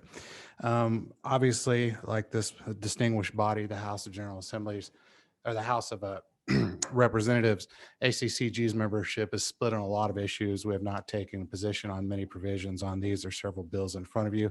We've instead tried to focus on cost, administrative feasibility, the impact of local election offices, and avoiding possible negative or unintended consequences as these should these bills be signed into law. In fact, many of the provisions will be helpful to Georgia counties administering elections. Several provisions we had requested be in this and other bills. We thank the committee for placing those in there. We do have several concerns, and I'd be remiss if I didn't mention them for the counties, or at least go on record. It was earlier, the long discussion were on sections 5 and 6 of the bill. Actually, we have a handout in front of you with several of our remaining concerns or recommendations for further enhancement of this legislation. Forgive me, we did address section 5. I put it under section 6 though, right up top where it says lines 264 and 67. Forgive me, it was late. There've been a lot of bills for me to go over. When we first heard the concept of the county or the state being able to replace local election superintendents, obviously that was quite concerning. First bill I believe we saw was Senate Bill 89. They just said they could do it without any safeguards, parameters, due process, et cetera. We had expressed opposition to that bill. It did cross over. We had an earlier bill, I believe it was House Bill 493, introduced in that regard. Again, we didn't see the safeguards. We proposed language. Obviously, we wanted the county to have the ability to be the one to initiate a hearing or a performance evaluation by that or for that individual. The cost obviously remains a concern of counties. A lot of that has been addressed. There are still some concerns, particularly if the election superintendent is replaced through a process initiated by the state and not the county. Some of the legal fees were addressed. We thank you for that. And I've got the line numbers here. We'd like to see the state consider further funding for the counties. And also there's a provision in there, and I believe whereby a single county commissioner can initiate the petition process. I think we'd have concerns with that and prefer that. Again, it's mentioned be a resolution passed by the Board of Commissioners. That does show up in the later section, and frankly, I'm confused as to which one would prevail, but I think it would be better to have the resolution or the entire Board of Commissioners as opposed to one single county commissioner initiate the process. Some of the other concerns going down the line in Section 8, we never took a position on no outside funds going to elect officials. Frankly, our membership was split. We are thankful that this bill, and we had suggested earlier that if there was some limitation that at least a body or the state possibly able to funnel these on an equitable basis between counties. I know that there's a study recommended in here. We think that's a positive change. Section 10, allowing poll workers to serve in adjoining counties. We had asked for that at the beginning of the legislative session. That is incorporated in the bill. Thank you very much. Again, Section 11 gets back to removing and underperforming an election superintendent. And we do have opposition to funding the per diem, say, the mills, the expenses of this review panel, if the state calls for that performance review. One earlier part of this section authorizes the county to initiate it. And of course, we would assume all costs to have no issues with that. I'll go on. Section 21 is a provision authorizing counties to reduce the 1 per 250 ratio. That's a voting machine per registered voters in non-general elections. We had requested that as part of our our platform. We appreciate that being included. Ballots on security paper. This remains to be one of the biggest concerns of Georgia counties. We don't know the cost, the exact details that would be required of this paper, but we do know, at least from the Senate testimony, they had a vendor provide information that it would more than double the cost of the paper used by counties. This is the one I hear most about from the counties. Again, we're going back to expenses. We would very much appreciate the state's consideration and helping fund that paper. We've seen a dramatic increase in paper cost over the past few elections. There's a lot of notifications in here, and I think they're great. Notification, transparency is good, but a lot of them refer, and I have references on line numbers, to either the county website. Well, they require it on the county's website or election website. Some counties, the smaller counties, don't have those. For that language throughout, it would, for the language, say the county website, or if they don't have a website, then provide the information to the Secretary of State, provide a center, database to find that information. There's several sections. I've listed them. I don't want to take too much of y'all's time. I think some of the reporting mechanisms that are required under Section 35 and 40, we're still asking for feedback from our membership on. I think particularly reporting, the number of ballots. We already post them on the precinct doors, but getting those reports out in time during the evening and then begin tabulating. If there's a large amount of absentee ballots, that may create challenges, and we continue to like to have discussions or feedback from election officials on those. There's a couple more comments in front of you. I think poll watcher training is great, particularly if the political parties are paying for it. And with that, I'll stop there, Mr. Chairman. But again, I just wanted to thank y'all for all the work you have done, the improvements we've seen. And I just wanted to add a couple of suggestions for your consideration. Those comments were sent to you by email because there weren't enough copies. So it's in your email. Yeah, and I apologize. I came That's with okay. 10, and I wanted to get all that down. I did not just go over all of them in testimony because you Right. have them there in front of you, Mr. Chairman. Right. There are a few copies here, but most of them were sent to you. Okay. Representative Alexander. Thank you, Mr. Chairman. Yeah, thank you for your testimony, because that was one of the questions I had earlier about where you guys were on certain things and sections in this bill. Have you guys asked for a physical note concerning the fact that you don't know about some?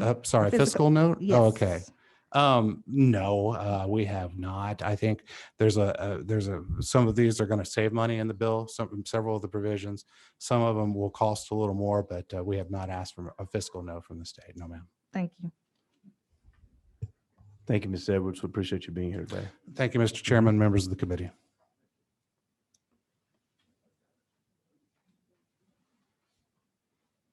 Okay, Ms. Marilyn Marks. Ms. Marks.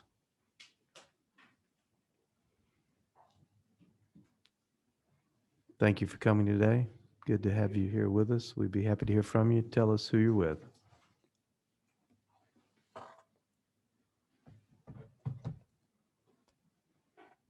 Thank you, Mr. Chairman of the committee. I'm Marilyn Marks. I'm the Executive Director of Coalition for Good Governance. We are a nonprofit, nonpartisan organization focused on election security and transparency primarily. Well, I think there's one thing about this bill that would gain unanimous agreement, and that is that it's complex. It covers a wide variety of interrelated election law and administration, and it keeps changing, and that we're near the end of the session. That is a certain recipe for serious legislative regrets. While the bill has one or two provisions that actually solve some infrequent problems, there are far more provisions that create material problems for Georgia's elections. There's been no fiscal note, as has already been noted here, and I believe it is required before this committee can take a vote on it. There are massive costs at the county level that have not been surveyed, not been considered, and they need to be considered by the General Assembly. Fact gathering needs to happen before this bill is passed. We urge that in the next few months, those months be used for additional solid fact gathering to come back next year with more carefully crafted provisions that would allow the time to avoid the unintended consequences and that serious legislative regret that we believe is coming. For example, Georgia current law has some of the strongest mail ballot security laws in the nation.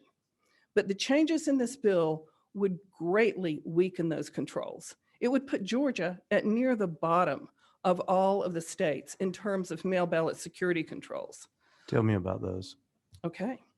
Right now, Georgia, of course, requires signature verification for the application and for the ballot return. That is considered the gold standard.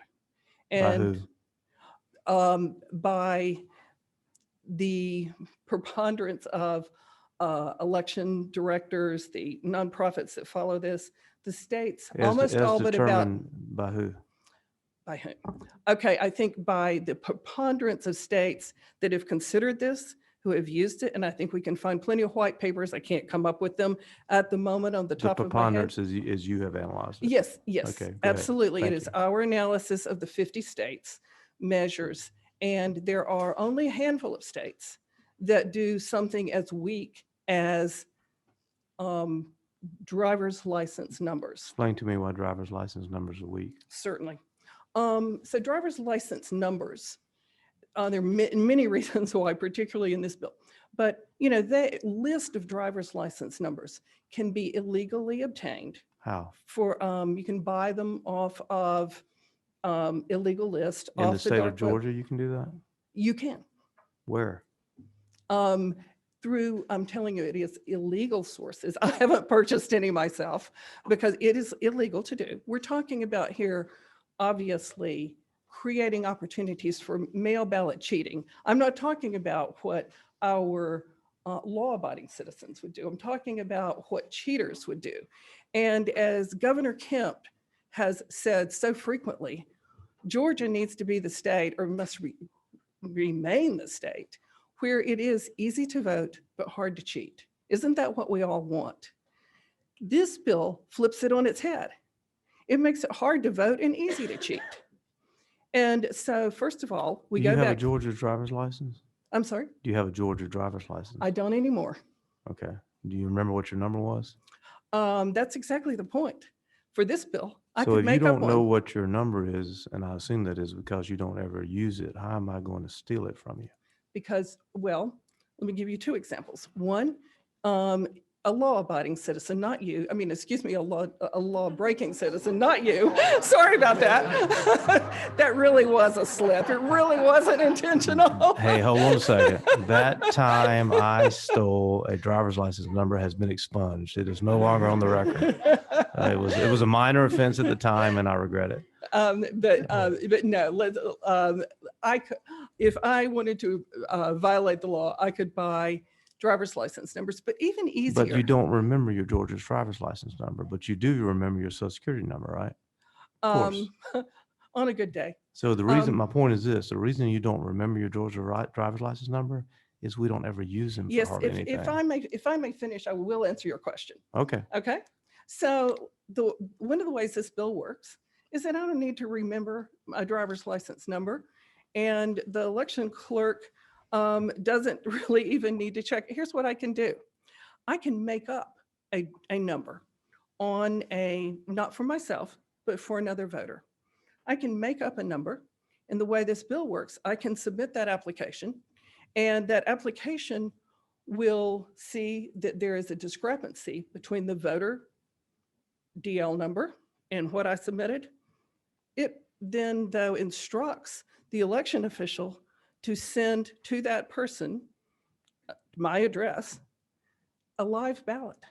A provisional ballot. In the only difference between that ballot and the one you will receive is it's in a provisional envelope. It's So a now I provi- have it's a a- provisional now I ballot. have- Hold on a second. It's a provisional ballot that has to be proved up before it can be counted. Let me finish. So, by the way, I cut my teeth for 6 years in Colorado, an all-mail ballot state, and spent hundreds of hours watching fraudulent mail ballots, as well as There's fraud in mail ballots? just like there is in all elections. Yes. all right. Mhm. Sometimes And- that's disputed, but I'm glad you said it out loud. Go ahead. Well, I've seen it with my own eyes. And that's why I'm- I fought for, in Colorado, I fought for tighter controls. And I spent a lot of time evaluating signature verification. But the question was, when And you I'm receive a trying to answer, provisional but it ballot- is well, very hold on, hold on, difficult. Let me restate it so we can get back to it. The question is, you do not receive a ballot, you receive a provisional ballot. And before that provisional ballot can be counted, you have to prove it up by proving who you are. And I'm going to disagree with you there. What I get is I get a provisional envelope and a very live ballot. It's a provisional ballot, correct? It's not marked as provisional. It is marked just like the ballot that anybody else gets. All I need to do is and I saw similar things to this happen in Colorado. That ballot, if I choose the precinct that has the high value ballots may be being inside the city limits versus outside the city limits when there's a city tax being voted on. So I choose those ballots to request absentee ballots for a low propensity voter. I get lots of ballots of high value in my name, not in my name, excuse me, in the voter's name I'm requesting for, but at my address or a group residential address or easy places to pick up ballots. And then what happens is I give those high value ballots to friends who do not live in the city. And all this fraud occurs in absentee balloting. Because you're not What I'm talking about in-person What I'm voting. describing does, but it can't happen today in Georgia. But it could happen under this bill. That's just one example. Just one. But also, even that's one example of how you trade high value ballots and ditch your low value ballots and rig an election. I could get into the details that I saw happen in Colorado, but you don't need that for now. Be happy to do that later. But also, if illegally purchased list of driver's licenses are used to submit ballot applications, then those same driver's license numbers are used to authenticate the ballot envelope. You've just created a great opportunity for fraud when you've bypassed the best way to authenticate a ballot, and that's signature verification. What I've seen in Georgia, all you really need to do here is you need to have a little more oversight, more transparency, and the Secretary of State's ENET system needs to be updated with Georgia voter signatures as they submit absentee ballots, as they submit in-person voting certificates.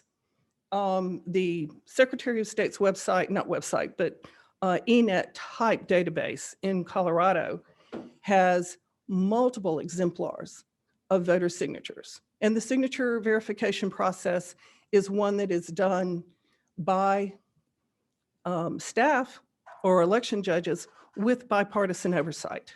And they have very, very little fraud as a result. It is the best way to determine that you've authenticated your voter, not just with a mere number. And we could talk about at probably a better time, many more examples of what you can do with the provisions in this bill that would encourage many open doors to mail ballot fraud that don't exist today. Ms. Marks, we have a question for you. You bet. Chairman Martin.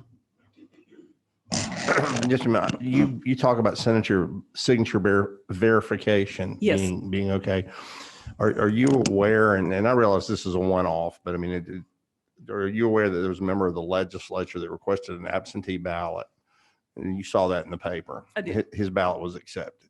Did you Yes. think they were even close to the same signature, same person? Well, if we're talking about the same example, and I don't remember the name, but no, they did not. Did they not? They did not appear to be the same. But the solution to that is what I mentioned a moment ago.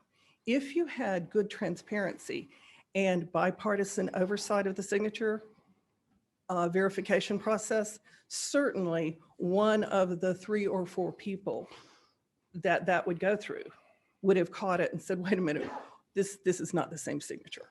I'm not suggesting for a moment that the signature verification process works as it is intended in the current law. We do need more enforcement. We do need more transparency. We do need more oversight, but we don't need to degrade the law. Okay, and that's, and I appreciate that because I agree with you absolutely that signatures is a subjective form. And the difficulty in this process is when we have humans involved. I mean, I love my fellow man, I have great respect for you. I hope you do of me, but we're the failures in a system. I mean, in many cases, I mean, you color in a bubble and run it through a scanner, it's going to count the bubble wherever you put it.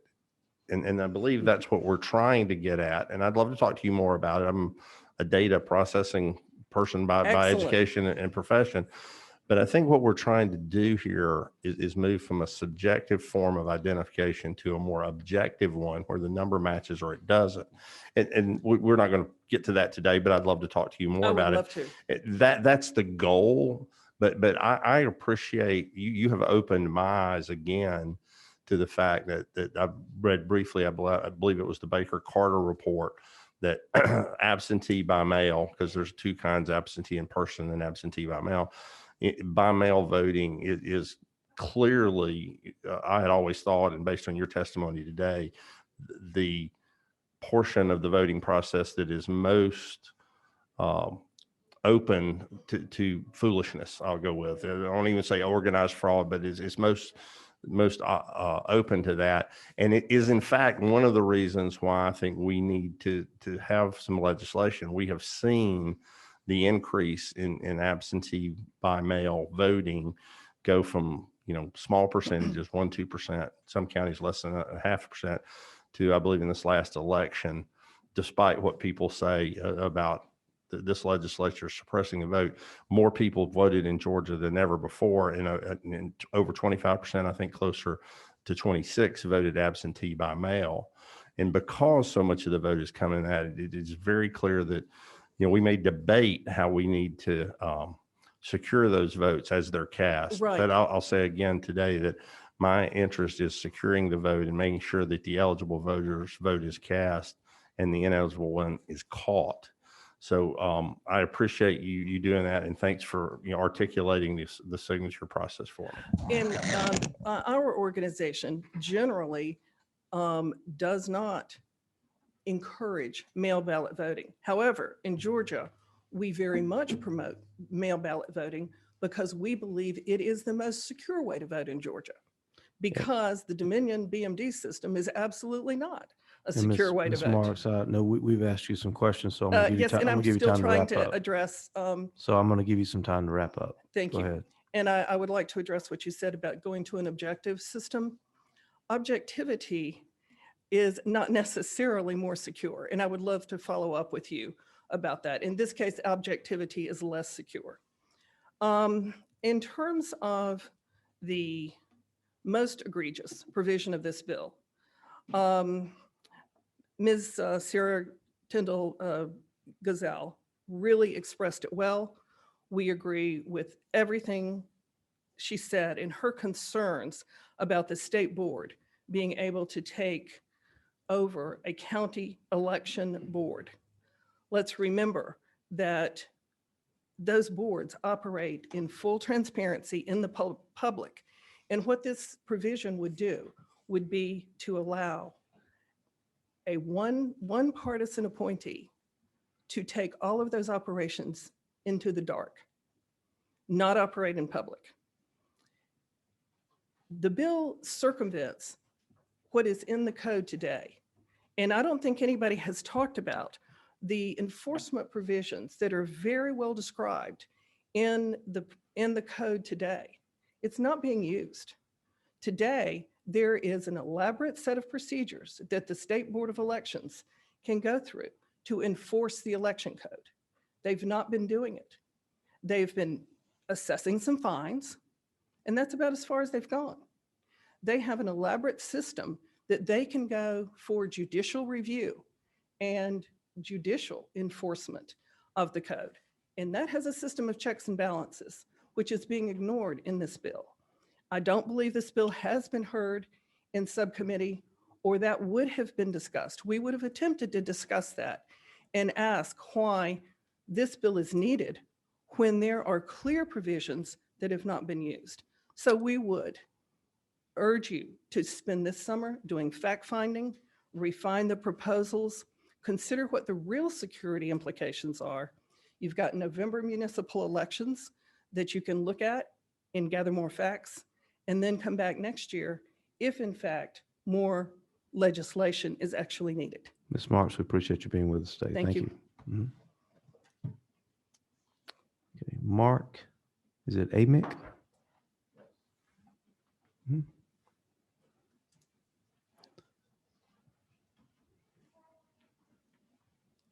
Mr. Amick, thanks for coming today. We appreciate you being with us. Please tell us who you're with, and we'd be happy to hear from you. My pleasure. Thank you. Take this off. My name is Mark Amick, and I was a statewide poll watcher in the 2020 general election. I'm not with a particular organization or representing anyone or myself. I found out about the hearing and decided to come down here this afternoon. A colleague of mine, I was not intending to speak. A colleague of mine put my name down, anticipating that I would, and I was not going to do so, but I do feel compelled based upon some of the comments that I've heard here this afternoon. So if you'd allow me that opportunity, I appreciate that. As I mentioned, I was a statewide poll watcher in the 2020 general election. I've also served as a poll watcher for the 2016 and the 2012 general elections as well. I testified in both the House and Senate committee hearings in December on regarding election integrity with regards to my experience and the issues that I witnessed impacting the election integrity of the general election in 2020. And that was particularly focused on Fulton County and DeKalb with my experience there. I will say I did hear it mentioned again, and that there's the words unfounded, unsubstantiated, and not widespread continue to be used. While I cannot certainly account for others and their experiences, I can account for mine.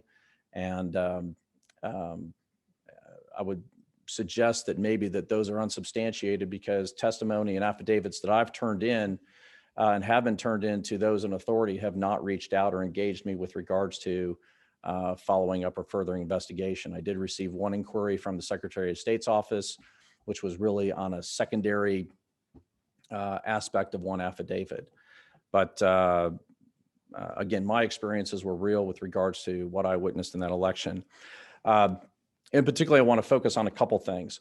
I was at State Farm Arena for the entire day, and I'll define entire day as a little bit before 8:30 a.m., excuse me, till sometime after 10 p.m. on the day in which the military and UOCAVA ballots were processed in the general election. That was referenced earlier, so that was one thing I wanted to come up and speak on. That process needs revision, and I appreciate that that is listed in here with regards to the duplication of that process. I can't speak to what was alluded to earlier in DeKalb County, but in Fulton County, as I understood it, and I want to emphasize that I was there in the front row and watched it the entire day with, an occasional break, let's say. So what they will do, what Fulton County will do, as explained to me by Rick Barron at the time, was that they will mail a copy of a form, essentially, to someone overseas in the military or UOCAVA or a resident, mail that form, or they email that, excuse me. The resident prints it, fills out the voter prints it, fills out the form, mails it back to Fulton County. They receive it, they open it up, they duplicate the ballot onto an actual ballot that can be read and scanned. That process is something that is not able to be witnessed or verified at two major points, which is a real problem. I think that when you have a partisan panel conducting that, you are helping to ensure the election integrity. And for those who are serving to protect our freedom and rights overseas, should certainly have their freedom and rights to vote protected back here in Georgia. That process is duplicated by a worker currently. That worker then turns it in. And I'm skipping a few things here to the main points, but then another person will then actually cast that ballot according to what that person has duplicated onto that ballot. There's really no way to witness as a poll watcher or verify if there's any authenticity or validation to what actually has been cast according to the will of the voter. So that is a problem as I see it. And I appreciate the fact that this is looking to be addressed in this particular bill. I will say one other thing too with regards to mobile voting and the mobile polling places. As a statewide poll watcher, I tried to go into one of the one or two, I guess it's the same one, tried to observe on two different occasions in the mobile voting. And on the first time I declined to go in because I did not see if that was going to be possible for me to follow the rules as a poll watcher to go into the location of the RV without putting myself, in some sort of risk. And so therefore it isn't something that can be observed. And if we're looking at election integrity and the observers are not able to participate in that, we're not having that open and transparent process as so many people have talked about here today. I did go back another time to validate that. I actually had workers putting me in a position that would put me at risk of that, and actually encouraging me to engage with the voters in some manner. And so I removed myself from that process. So I appreciate the fact that this is in this bill to make sure that we do not have the mobile voting except in an emergency type of situation, because it does not allow for an open and transparent process for observation. So I will close with that. And certainly if there's any questions, I'll be happy to answer any. Thank you, sir. We appreciate you being here today. Thank you. Yep. Okay. All right. Thank you.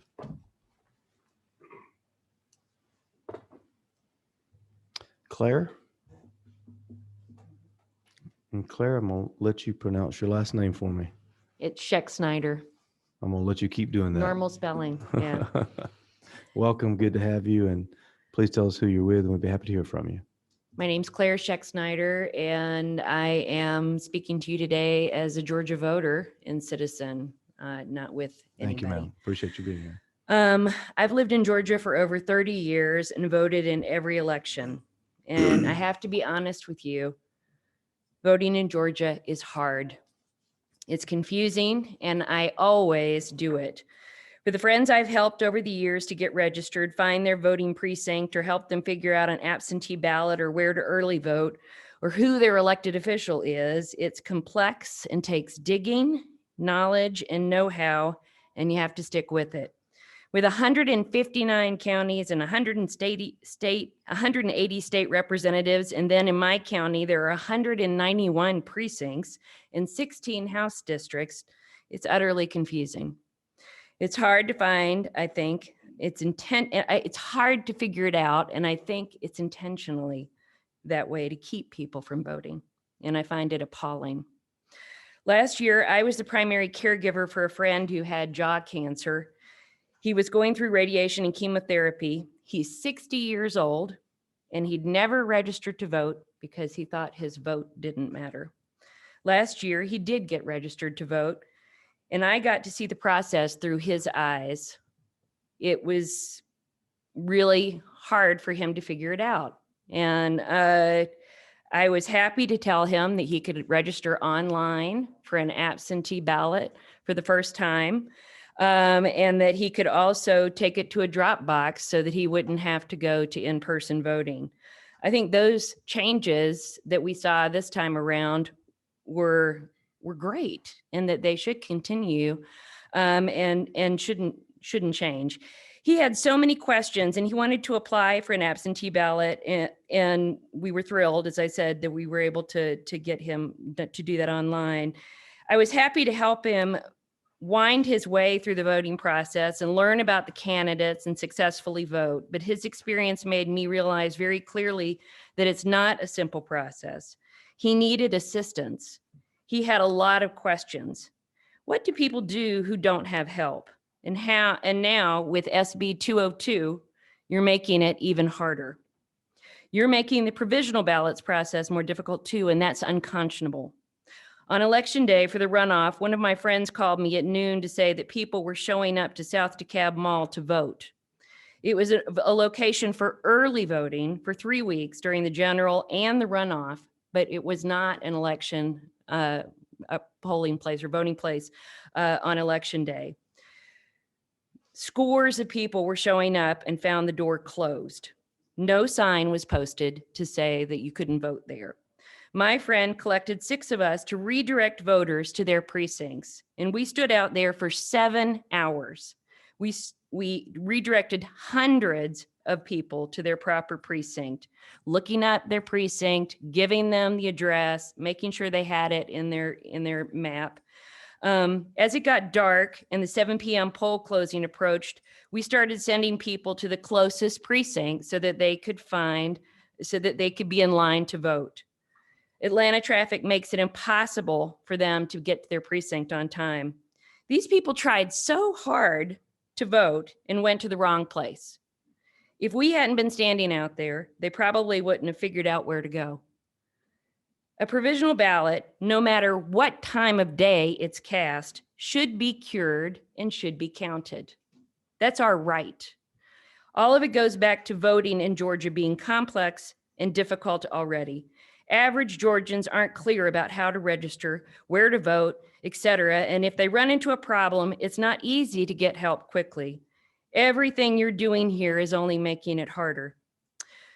Voting is American, it's patriotic, it's the cornerstone of democracy.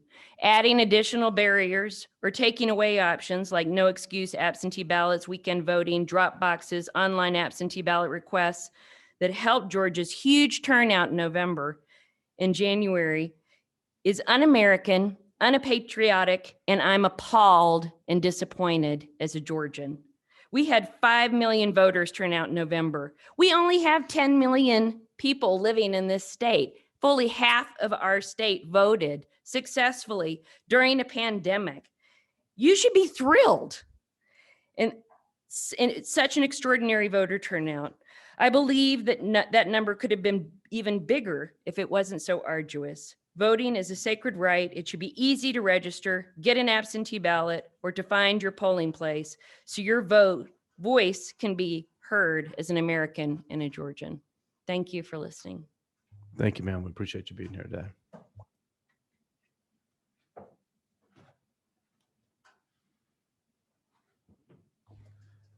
Mr. Walbert? We were looking for you on Zoom, Mr. Walbert, and you were not there. Oh, no. Good to have you today. Please tell us who you're with, and we'd be happy to hear from you. Thank you, Mr. Chairman and members of the committee. I appreciate the opportunity to give some comments here today on the proposed legislation. And to some extent, I'd like to start off just echoing some of the earlier comments. I think the young woman from the Southern Poverty Law Center, for example, talking about the mismatch between the preamble findings and statements and the actual evidence that has come before the committees during the course of the hearings. The real kind of thing that is tragic, really, and it's humorous if it weren't so serious, is the final provision there when they talk about, quote, easy to vote and hard to cheat, close quote, because nothing in this bill makes anything easier to vote in the state of Georgia. This legislation has a complete mismatch between the evidence that we've really heard and what really occurred in the recent elections and what this legislation would accomplish. And I think it's interesting, as I mentioned before, when I was before the committee a few weeks ago, I've had probably more election litigation experience than anybody in the state, represented a number of local governments, represented the Secretary of the State and the governor and so on at different times. And Representative Martin, your comments about Fulton County got my attention. I represented Fulton County at one point some years ago.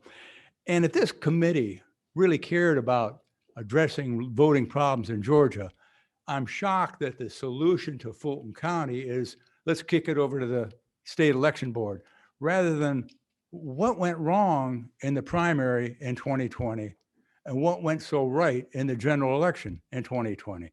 Because you've got a perfect example there to see what's working well and what's a problem.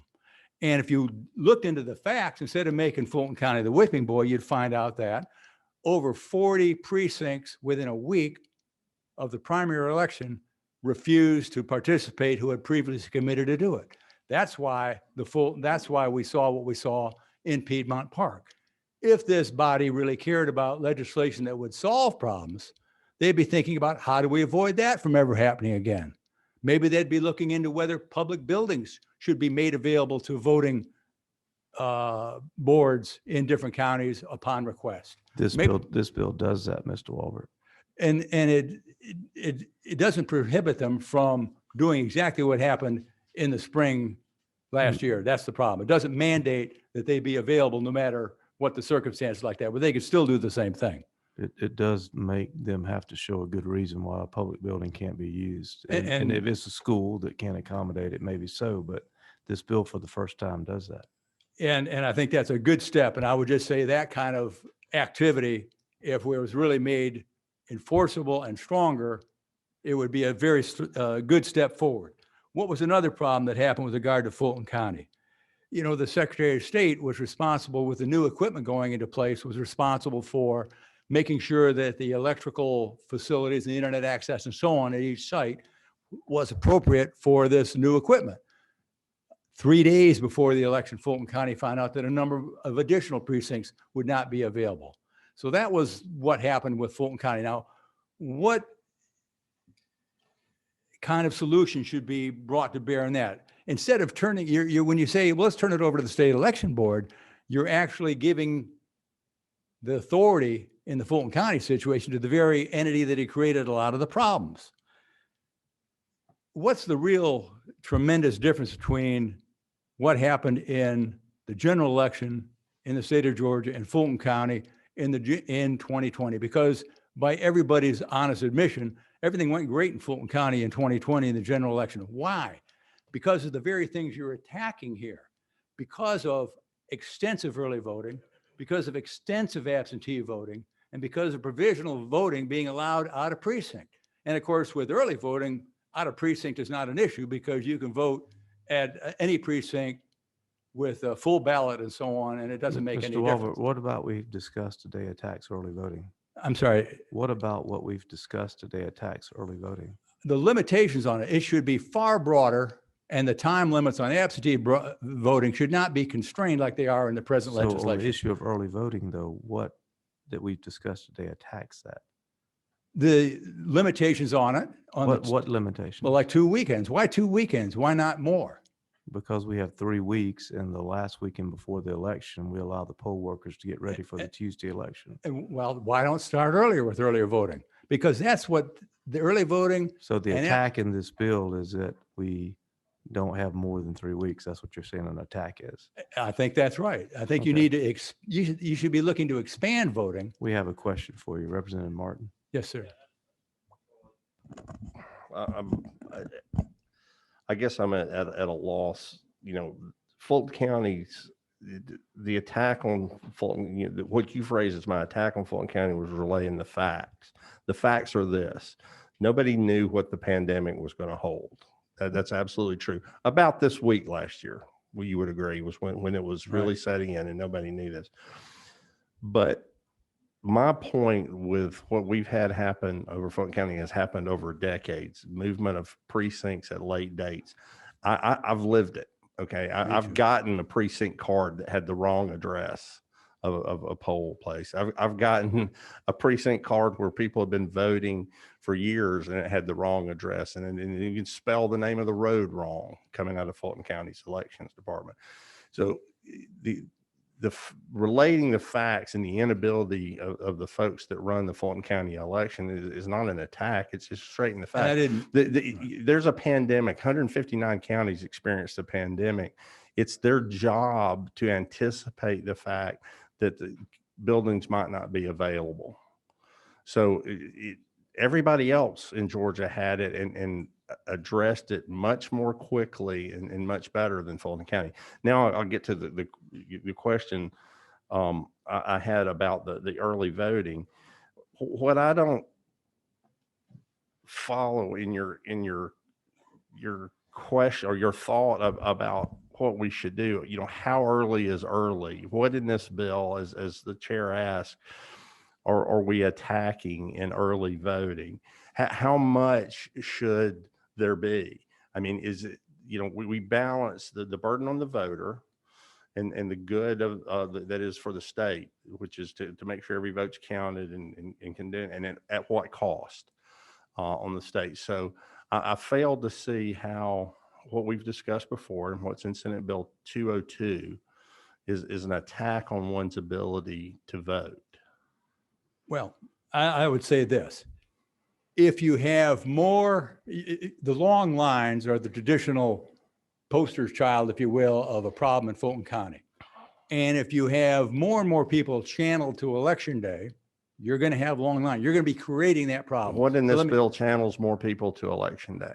And the way you avoid that is having more. May I answer? Well, to answer my question, if you would, please. I'm trying what to. In this bill, as opposed to current law, channels more people to election day? You're constricting absentee voting periods of time. You're making that shorter. You're making that constrained. So that's harder. And that was, as somebody said, that was 26% of the vote. I think maybe it was yourself. Absentee by mail, the days that have been changed in my district, or actually in Fulton County, over half of the votes, people that requested in the time where we're shortening, where one has to get an absentee request in to the Friday before the Friday, was it 11 days earlier? The time that's being constrained there, over half the people in Fulton County that requested it, and that time that's being shortened, either canceled their ballot or never voted. Over 50% of the people were disenfranchised. They thought they were going to get to vote that way, and they didn't. This bill is an attempt. You're looking at those. I'm not sure. Yeah, the fact that you're speaking about there about people who disenfranchised. Well, they by having more. They requested their absentee ballot so late they were unable to turn it around and get. And it why back was in. that? I don't know why they. Remember that problem with the mails being shut down by the federal government? Remember that? The effort to sort of make it slow go on the federal government? I'll then we're into his conspiracy theories. I'll Well, let it go. let's go to Representative Burnell. Thank you. You are correct. And it was not a conspiracy theory that the mail was slow, because people are still getting mail like I am from Christmas. So that wasn't a conspiracy theory. But something that is in the bill that will slow down voting is the fact that we're going to start removing drop boxes. Drop boxes were very successful. And while they did come about because of the pandemic, there's some good things that came about. And so instead of us looking towards the future, we're looking past or trying to restrict. So if we were able to maintain, like in my district, in my county, based on what we're going to propose here, we would go from 9 drop boxes to 1 drop box. So therefore, that limits the amount of time that an individual who has an absentee ballot that could drop it off at the drop box. And the fact that they're going to be inside the building, that means after 5 o'clock when the building closes, therefore, they won't be able to drop theirs off. So that is a limit. So you're correct. There are some things, and like I said, this will limit, and it is going to increase lines in Fulton County. And that's the inevitable thing. The problem in Fulton County, we want people to vote theoretically. And the long lines have been the problem in all the years I've been here, including the time when I was representing them. And the way you avoid that is to make early voting and absentee voting as available as possible. More drop boxes, more time, and that's just straightforward. Representative Otherwise- Alexander. Mr. Chairman, I'd love to hear what you have to say without all these interruptions. I really, really would. I didn't hear what you I'd said love to about. hear what you have to say with all these interruptions. I really would. But just a fact, this bill would, for 51 sections in this bill, it reduces the access to the ballot, and specifically for the following. Since you keep asking this question and bringing up my colleague about Fulton County, it dramatically restricts voting by absentee ballot, section 22, 24, 25, 26, 27, and 41. It limits the external funding for elections, section 8 and 13. It targets voter intimidation, voter fraud, and other illegal election activities, section 3, 14, 15, 46, and 47. I would love to hear this gentleman's testimony without the interruptions. We've heard everybody else, and I'm not sure why we can't hear what he has to say. Well, Thank you. Madam Representative, I appreciate that, and I agree. Every one of those things you just identified, and then what I was trying to identify, inevitably suppress the vote. You deter people. Is it impossible to vote? No, it's not impossible. But especially when you're talking about low-income people who are in this state, because of our history, is very racially correlated. When you make things more difficult, you're going to be impacting that community. And let me specifically talk about out of precinct voting as a direct impact. And Mr. Chairman, I respect your view there on the law, but HOVA explicitly prohibits what is proposed here with the 5 o'clock cutoff. HOVA, in its express language, says that when you appear, quote, out of the precinct, when you're not registered in that precinct and you ask for a provisional ballot, you are entitled to receive one. Yes, someone can say to that person, if you do that, you're going to be losing possibly your down ballot votes. And that is an option for the voter to then make a decision. But the voter has the federal right And what about this bill changes that? the 5 o'clock cutoff. There is No, no, it doesn't. You can still, if you demand a provisional ballot, you can still receive one. that's not the way I read it. I read the Well, 5 o'clock cutoff. You're reading it wrong. You can demand a provisional Well, what's the ballot 5 and o'clock it- cutoff then? That's what confused me. Well, that is where you will be asked to be sent to your correct precinct before 5 o'clock because you'll have time to get there. I can go to a precinct in Habersham County and demand a provisional ballot, and they will give me one to vote. Now my vote won't count because I'm in the wrong place. That's the federal law for sure. And certainly the practice has been in a number of counties in this last election that if you So come. the question is not whether or not you can demand one and get one. You always can. The question Well, is that's whether not it the will practice count in or not. Georgia. A number of counties will not do that. They will Which tell you. counties? Sorry, well, I know in DeKalb they were doing that this last election because I was on the phone when that was going on. So DeKalb County was doing that, and they were That was an denying people example in provisional Cobb ballots? County. Actually, Cobb County was the one I'm thinking of that was in my mind. Good. But because there were specific ones and they said, if you've got time to go to your precinct, you're going to have to go. And they would not give it to the person, notwithstanding the federal law. And this statute would be nice if it actually clarified that and tracked federal law and mandated that they give the provisional ballot rather than having the 5 o'clock provision in there. Representative Burnell.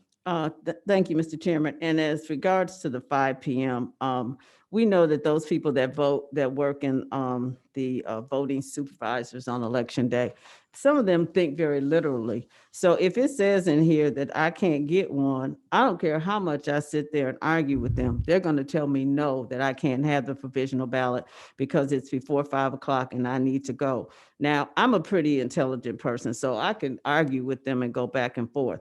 But most people don't, and they don't have the time to argue with them. They got to go back to their job. So they're not going to demand, they're going to go back. And so once again, this is a form of intimidation. So maybe we should just take the time out. Since you're saying that they can get one, then why do we have the 5 o'clock time in there anyway? Thank you. The question is not whether they can get one under the law. The question is, will it count under the law, Representative?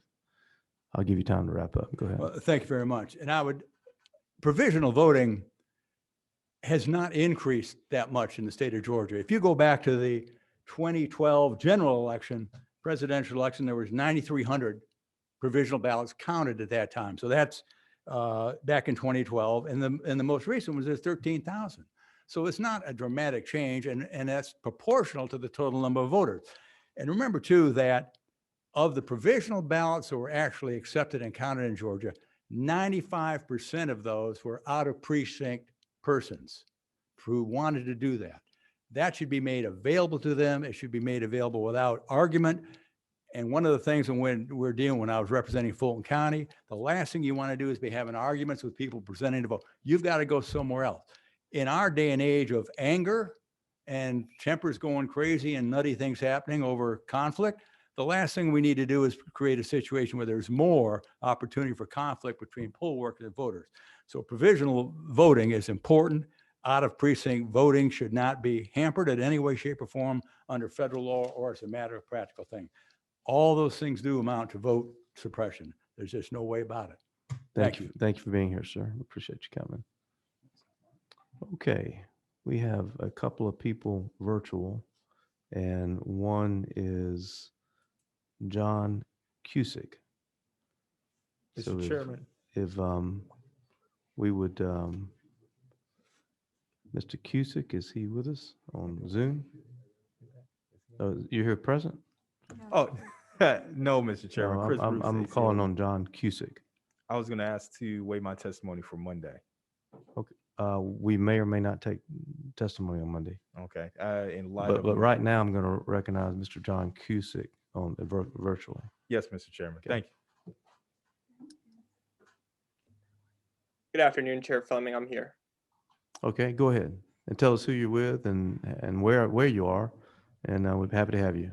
Sure. Thank you. My name is John Cusick. I'm an attorney with the NAACP Legal Defense and Educational Fund. As my colleague at the SPLC And Action where are you Fund, located? I'm in New York. New York. Okay, go ahead. Because of travel restrictions, I can't travel right now, unfortunately, be there with you in person. As my colleague at the SPLC Action Fund, Piachat Winnetukul testified earlier, because of the overlap among these bills, we refer this committee to our previous joint testimony with them on HB 531, SB 241, and now the new substitute SB 202, which among other points discusses our concerns about why this is an intolerable threat to voting access in Georgia. I'll focus my brief remarks on two primary points: the legislative process surrounding this bill and the timing and the impact of this bill. First, the legislative environment in which SB 202 and similar election bills has been introduced calls for its rejection because it has been neither open, transparent, or inclusive.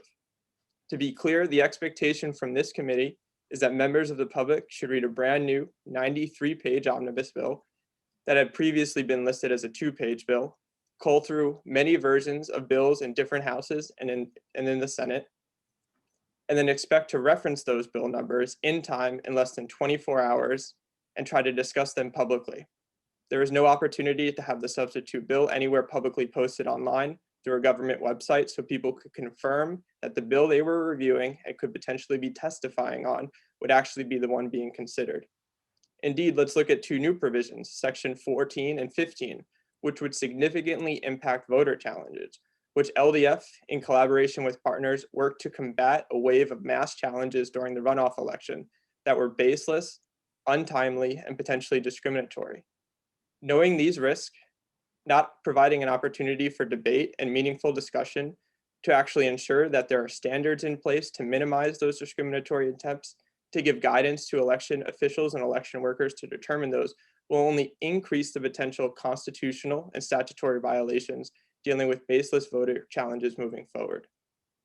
Under non-pandemic circumstances, it raises serious concerns to spring hearings on the public with effectively little to no notice, expect people to digest an omnibus bill seeking to change many of Georgia's election laws and procedures, and then limit participation on who can attend.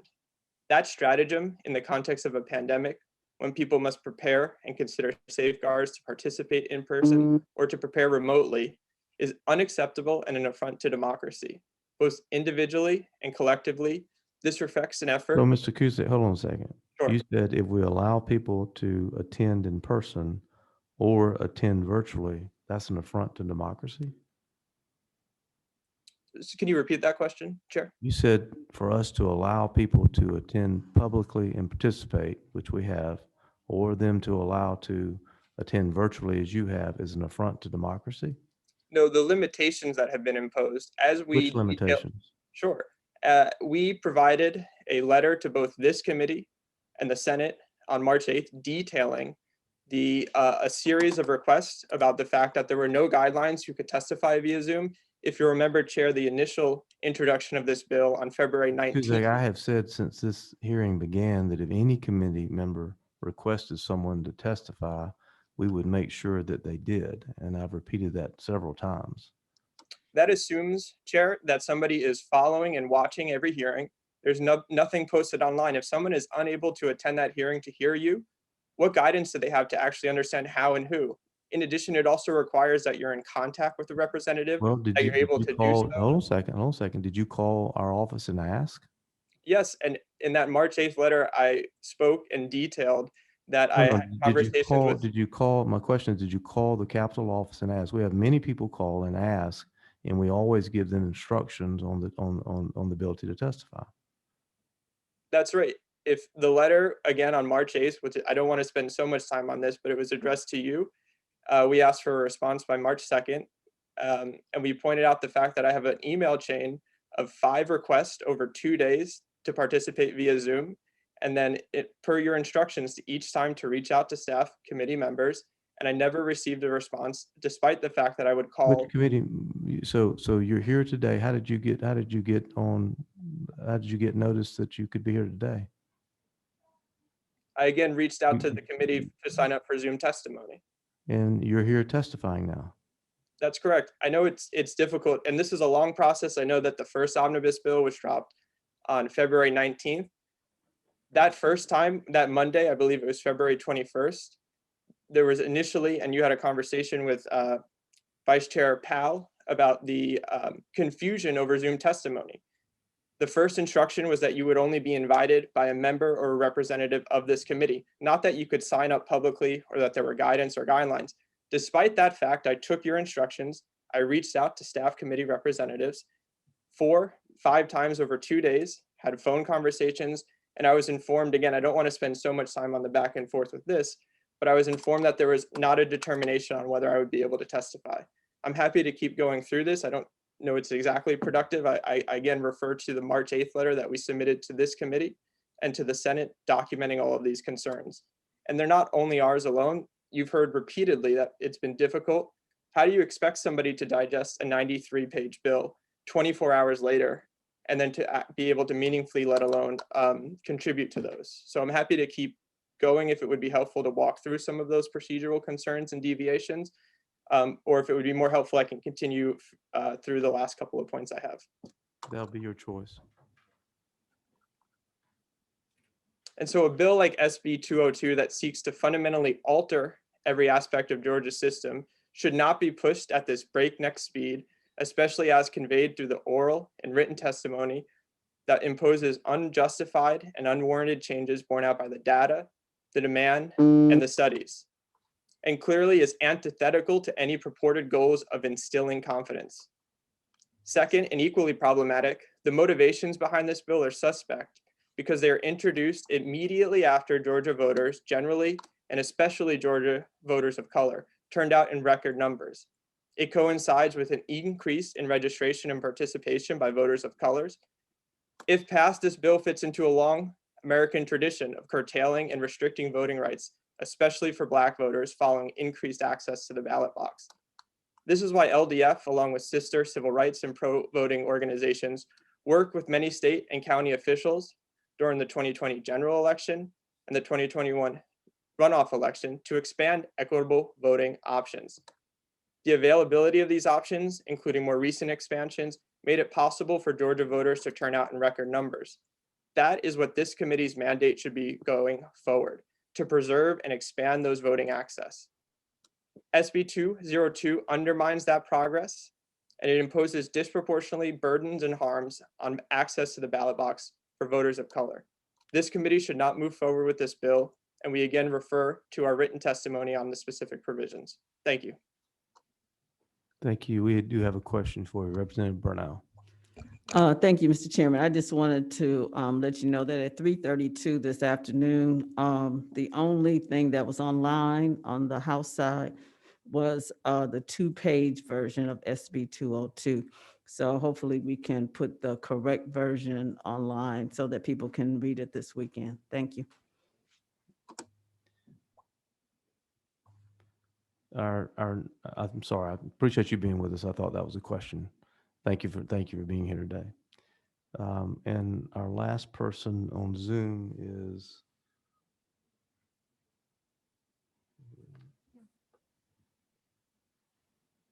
Tani Adams. Miss Adams? Mr. Good afternoon. Good afternoon. Adams. Good to see you again, sir.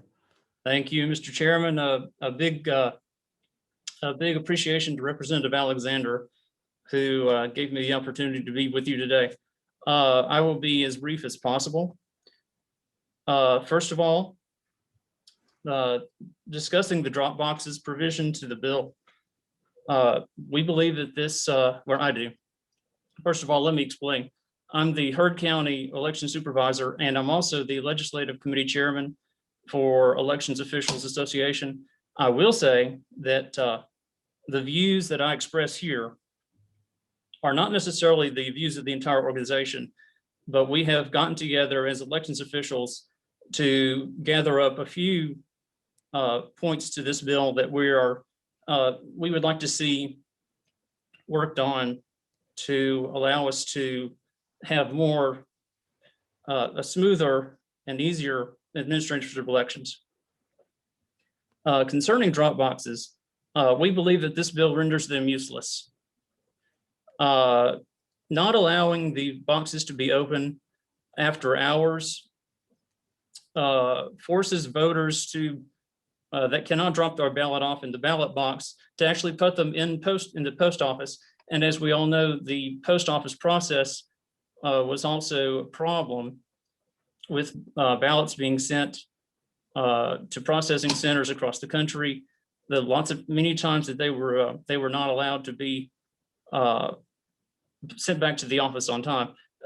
Case in point, I just got through with a special election, and I had 3 ballots from another zip code that were mailed the day before the election that did not get to my office on time. They got to my business office today, actually yesterday. So those 3 voters were not allowed to vote. Had we had drop boxes in our county, we would they could drop those ballots off. We don't have a drop box in Heard County. It was our decision as a board and my decision as a supervisor to not have them. But that's a very prime reason why we believe drop boxes should be available after hours. Another problem that we see with the drop box issue, if a voter is not able to drop their ballot off over the weekend before the election, they are more apt to take that ballot with them to the poll on Tuesday, or they are more apt to not even take their ballot with them to the poll. And therefore they will show up at the poll to show, and we'll have the same problem that we had in the general election and the runoff, whereby the voter shows up having been issued an absentee ballot and must be canceled. I will move on to early voting. We appreciate the fact that you're adding the optional Sunday. In our county, we will not be taking advantage of that because we're a small county. But one thing I'd like to address, and that is making Saturdays mandatory for all elections. We believe that Saturdays should be at the option of the county except for state and federal. And here's my case in point. In 2019, we did a municipal election for 2 small cities, and we had 8 early voters over 3 weeks, 8. And 2 of those were myself and one of my board members. Having a Saturday vote for 2 Saturdays for that election would have been a waste of money. And so we believe that the mandatory Saturdays should only be for state and federal elections. Moving on to the absentee period, there was a discussion of potentially moving that date from 11 days back to the 8 days, we would welcome that change. Another thing that we would welcome is allowing for emergency provisions. One thing that I always point out, the lineman that has to go to a zone where there are power outages, he can't say, well, I need to wait until I can early vote before I can leave. That lineman has to get on the road immediately. Case in point was Hurricane Sandy several years ago. We actually overnighted a ballot on the Friday before the election so that that voter could vote. The next thing I'd like to point out is by shortening the period for absentee ballots, you force elections offices to mail all of their ballots out in a 3-week period while we're trying to prepare for an election. Very often the week that you're proposing that we send ballots out is a week that we get ready for the election as far as logic and accuracy testing. So you have some counties that will be preparing logic and accuracy testing and mailing ballots out to rollover voters. And it creates a larger amount of work on the elections offices for that week. Finally, actually not finally, I have 2 other items. Next is discussing the takeover of elections offices. I will not repeat what I won't repeat too much of what other people have said, but it does concern us that if 3 of the state election board members are appointed by the state legislature, that gives the state legislature too much power to conduct elections as well as decide which counties are in what we would call deficient operations. And finally, is a topic that we don't all share the same opinion on, but I will say this, and I will only echo what Marilyn Marks said, and that is the fact that I believe that signature verification is the only true way to verify the identity of a voter. One example that has not been mentioned that I will say here, if you have a care home with elderly residents, they all have their driver's license numbers on record. If I were an unscrupulous care home operator, I could theoretically apply for an absentee ballot for all of those residents in that home. And if I lived in a small community, I could very easily sway an election one way or another simply by ordering absentee ballots for residents and voting them for them, because all I need is a driver's license number. Those are the main items that I wanted to address today. I know our time is late, and I will stand for questions.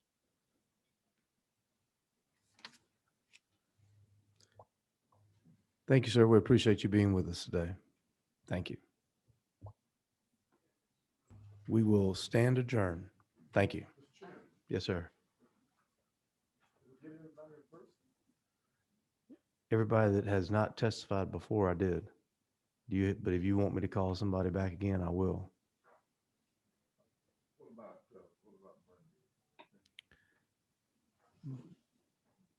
You want them to testify today or on Monday? Who are you asking for on Monday?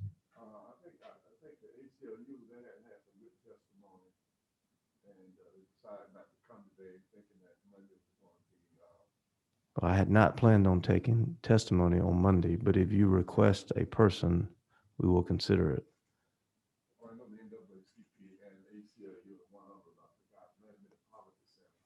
Well, if they're here today and you want them to speak, I would suggest they do it now.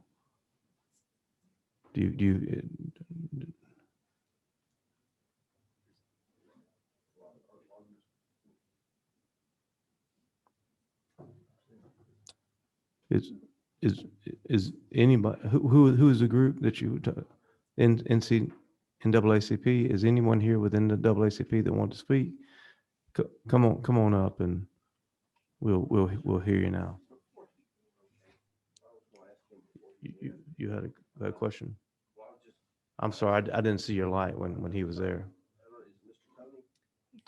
Mr. Tony, it's and Mr. Adams, I think it is.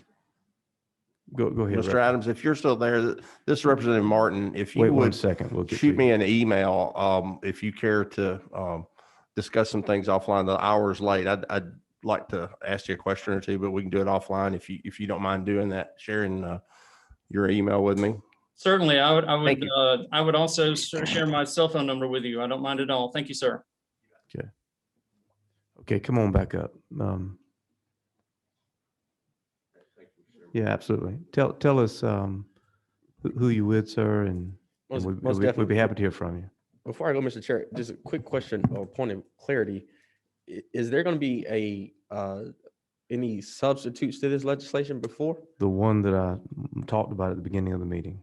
I would ask to wait until that substitute is presented because I want to ensure that the comments that I bring Well, forward. it's only going to be the two changes that I mentioned. So if you want to testify about it, now would be the appropriate time. Okay, I'll do that. I'll do that. Happy to hear from you. Go ahead. All right. So my name is Reverend James Woodall, State President for the Georgia NAACP. And I really want to just highlight 2 points that have been raised today as it relates to this legislation. One being the voter challenges, the process as it currently states, and Chairman Martin mentioned that, as well as the election board takeovers. I want to start by going back to July 4th of 1944. In Muskogee County, there was a case titled King versus Chapman. The U.S. District Court Judge T. Hoyt Davis ruled over that case, in which an all-white primary would violate the right of a Black male by the name of Primus E. King. He was a duly registered voter, and he tried to cast a ballot at the Muskogee County Courthouse in Columbus, Georgia, in the Democratic Party's primary election. And shortly thereafter, entering that courthouse, there was a sheriff, a deputy, who turned him away by a law officer and escorted him back onto the street. His actual aim was not to vote on that day, but he was denied the right on account of his race. And he was a white police officer. Detective told him that he couldn't vote and asked him what he thought he was doing. Fast forward to last year, and in Muskogee County as well, the election board there in Muskogee County discarded just one ballot after one resident challenged nearly 4,000 voters, eligible voters, 4,000 eligible Georgia voters, one ballot under the current process. About 30 of those 4,000 voters cast ballots in the runoff, and the one that was discarded came from a woman who acknowledged herself that she had moved to Nevada, but told election officials she did not realize that she could not retain her registration in Georgia. The challenges that we saw under the current law, Mr. Chairman, came from an organization that was funded 100% by the Republican Party. And that organization's name was True the Vote. And in the words of the late Representative Elijah Cummings, True the Vote has consistently challenged the voting rights of legitimate voters time and time again. And so it is really quite honestly interesting that we talk about instilling voter confidence in an election where the process under the current law has been exhausted time and time again. And over the 350,000 Georgians who were challenged in this last elections, only dozens, not even 100 voters out of the 350 actually cast a ballot in a fraudulent manner that is not consistent with the current statute. 350,000. And so I would ask, Mr. Chairman, if the confidence of the electoral process for those voters, which, by the way, I would mention that in that process, those challenges came literally 2 days before the election. That does not instill confidence in the election. And this legislation only adds to that mismanagement of our process. Secondly, when we talk about the takeover of elections and boards of election, there are 3 ways under this legislation that it can be done. It can be done by a county election board. It can be done by the state election board, or it can be done by a legislative delegation. Right now, that is troubling for us because what we see is that, again, go back to Muskogee County. If this process was instituted in the statute in Muskogee County, and Dean Smyre, you're from Muskogee County, you get it. If this process is instituted in any county in which we do not agree with the process of election, and we've heard multiple people come up here today and say that they were troubled by what they saw on election day. An overwhelming majority of cases of or claims of fraud were disproven. And so we talk about instilling confidence in the electoral process. By that process that you proposed, we would create more chaos. We talk about Fulton County. I'm a voter here in Fulton County. I voted at the State Farm Arena. There was not chaos. There was ability for Georgians to participate. Democrat, Republican, independent, Black, white, poor, wealthy, working class. We should be working together to build the most successful electoral strategy in this nation. But right now, this legislation does not represent that. And so with that, Mr. Chairman, I'll yield. You do have a question. Hold on a second. Representative Burnell. Thank you, Mr. Chairman. My question is going to be for you. Okay. Before we do that, Representative Burnell, Chairman Smyre, anybody else that we didn't get to today that you want us to get to? I had heard from the ACLU, they might be gone. I had heard from the ACLU, and I met with the director Andrew John on yesterday, and I'm not so sure they represent. Yes, sir. I think I have gone through everybody on the sign-up list, and that's why I was wanting to double check if I'd missed anybody. Okay. Representative Burnell. Yes, Mr. Chairman, you were asking me about when are we going to vote? Are we voting on this on Monday when we come back? We might. Okay, thank you. Okay. All right. We will stand adjourned. Thank you for being here today.